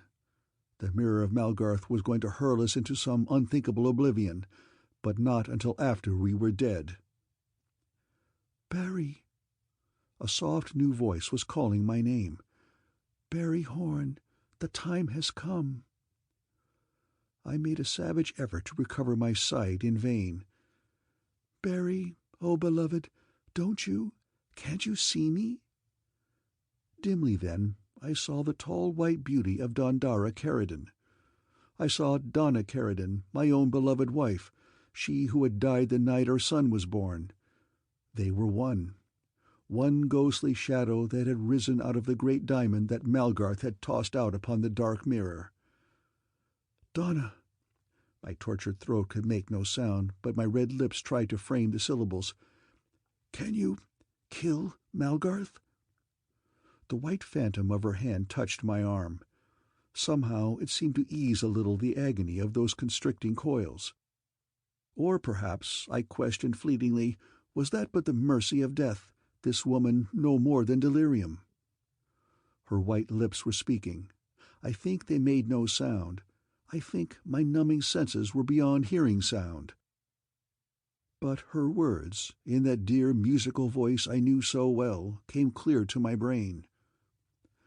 "We can, Barry," the white ghost said, "for I still keep the weapon that you gave me, and now there is surely no other way but to use it. Perhaps you have forgotten the secret, Barry. But you have the strength to use it, preserved 1,000,000 years against this hour." I tried to make some final struggle against the white, binding tentacles of the robot, but my body was a stiffly leaden thing. Even the pain was gone. I could not move. "I can't, Dona," I tried to say. "My strength is all squeezed out." The black mist was crowding upon me again. Now that the sharp pressure of agony was gone from throat and chest and limbs, a merciful darkness beckoned. Oblivion was a warm, soothing pool. It would heal all my injuries, cradle me forever. "Barry!" That soft, familiar voice called to me urgently. It was a golden line that sought to draw me from that sea of soothing darkness. I clung to it. Dimly I could once more see that white and lovely wraith floating above the shimmer of the diamond. "Come, Barry." The phantom took my hand, drew my arm out of the silver loops. "Your body is about to die, I know," she said, "but it has vital power enough for this last task. For the secret you gave me can aid us. Follow me." Her hand was suddenly cool and real in mine. She tugged again, and I stepped toward her, out of those metal coils, as easily as if they had turned to smoke. I could see again. The dark gleaming mirror beneath, the white robot sprawled upon it, the lax, twisted forms of Varel and Kell. I could see the woman beside me, the dark wealth of her red glinting hair, the wide violet eyes of Dona and Dondara. "We must hasten, Barry," she urged anxiously, "or he will drop your body and the stone into the mirror. Not even the power you gave me can reach him from outside the universe." We turned toward Malgarth, towering in the red gloom beyond the ebon film. His giant body swayed back in grotesque triumph, and the vast blue masses of his compound eyes were fixed upon something behind us. Suddenly, queerly, as the hand of the woman tightened on mine, I was no longer Barry Horn. I was the Barry Horn that the legend had made me. All the knowledge that had gone into the building of Malgarth was a reservoir that I could tap. Before me, strangely, just as I had seen it in that crystal-domed laboratory, was the brain of Malgarth. Black, vast, deeply convoluted, floating in a transparent tank. I saw the little pale spot upon its blackness. I knew the structural weakness in the synthetic brain that I, Barry Horn, had been laboring to correct, and at the urging of Dona Keradin had left uncorrected. "Hurry," she whispered beside me. "He believes that you are dead. He is reaching to drop us into the mirror." Fantastically, then, we were climbing into the mass of Malgarth. The body of the robot was a 100-foot tower, crowded with all that compact mechanism that had made him master of the galaxy.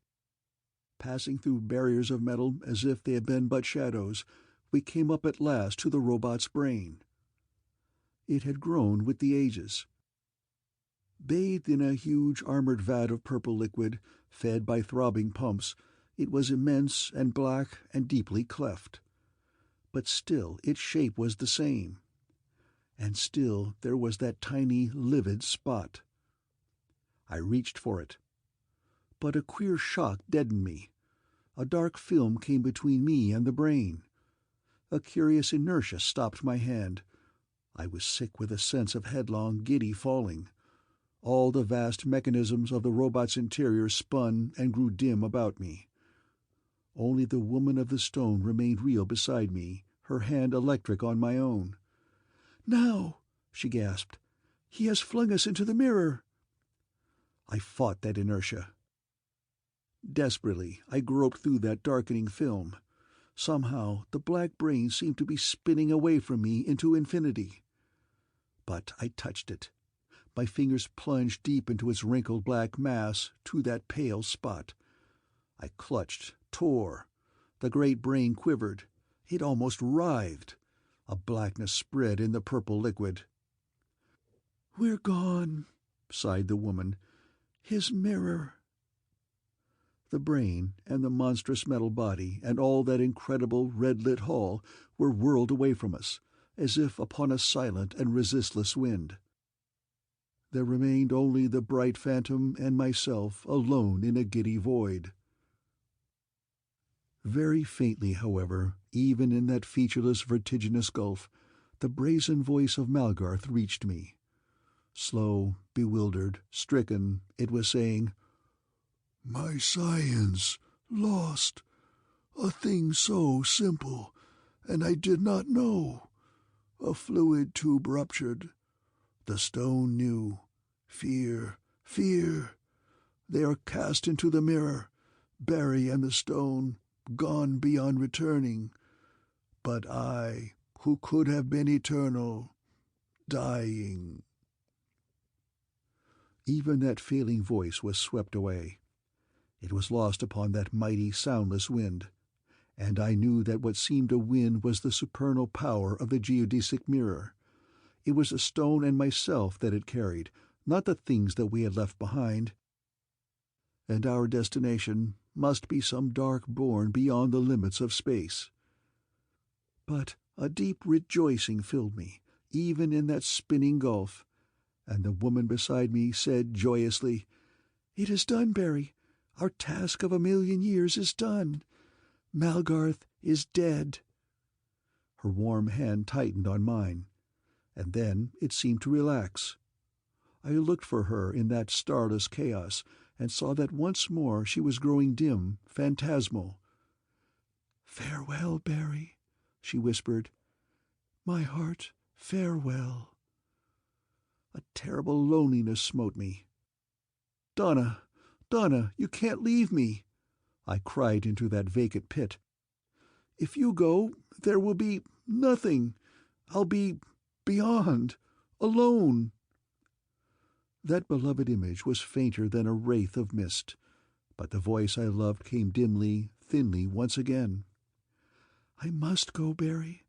I am glad to go after these weary ages of waiting. Even the stone must die, Barry, and there is one mystery left, one veil that only death can pierce. I hope, I believe, that behind it we shall find what all our incarnations have strived for in vain." I groped after her vanishing shadow. "But, Dona," I cried, "from where the mirror hurls us there can be no returning. Malgarth said—" "But Malgarth is dead." The ghost of her voice came back. He died before we were thrown outside the universe. Now his new robots rule the mirror, and they are not evil, Barry. Since his dominion is removed, things so beautiful could not be. They respect mankind as the makers of the robots and the destroyer of Malgarth. They promise now to be the friends of man, Barry. And the two races, striving in friendship together, can reach a greatness never dreamed of. They control the mirror, Barry. They can set its focus back in our universe. If they are friendly, the question burned away my own concern. What of the others? Varel and Kell? Is it too late? The science of the new robots can save their lives, that receding voice told me. They will be leaders among the survivors of mankind. They're weeping now for you, Barry. The other two? I asked anxiously. Even they survive, said that dying whisper in the pit. That same power of the mirror that hurled them out of space, the new robots used to bring them back, before they perished. They cannot speak of what they saw beyond. The engine man is silently chewing his weed, the cook sobbing for a drink. The whisper faded. For a little time I was all alone in that strange, lightless abysm. Frantically I called the name of Dona, of Dundara, until the whisper came again. Farewell, Barry. I can see no more, nor speak. For the stone is dying.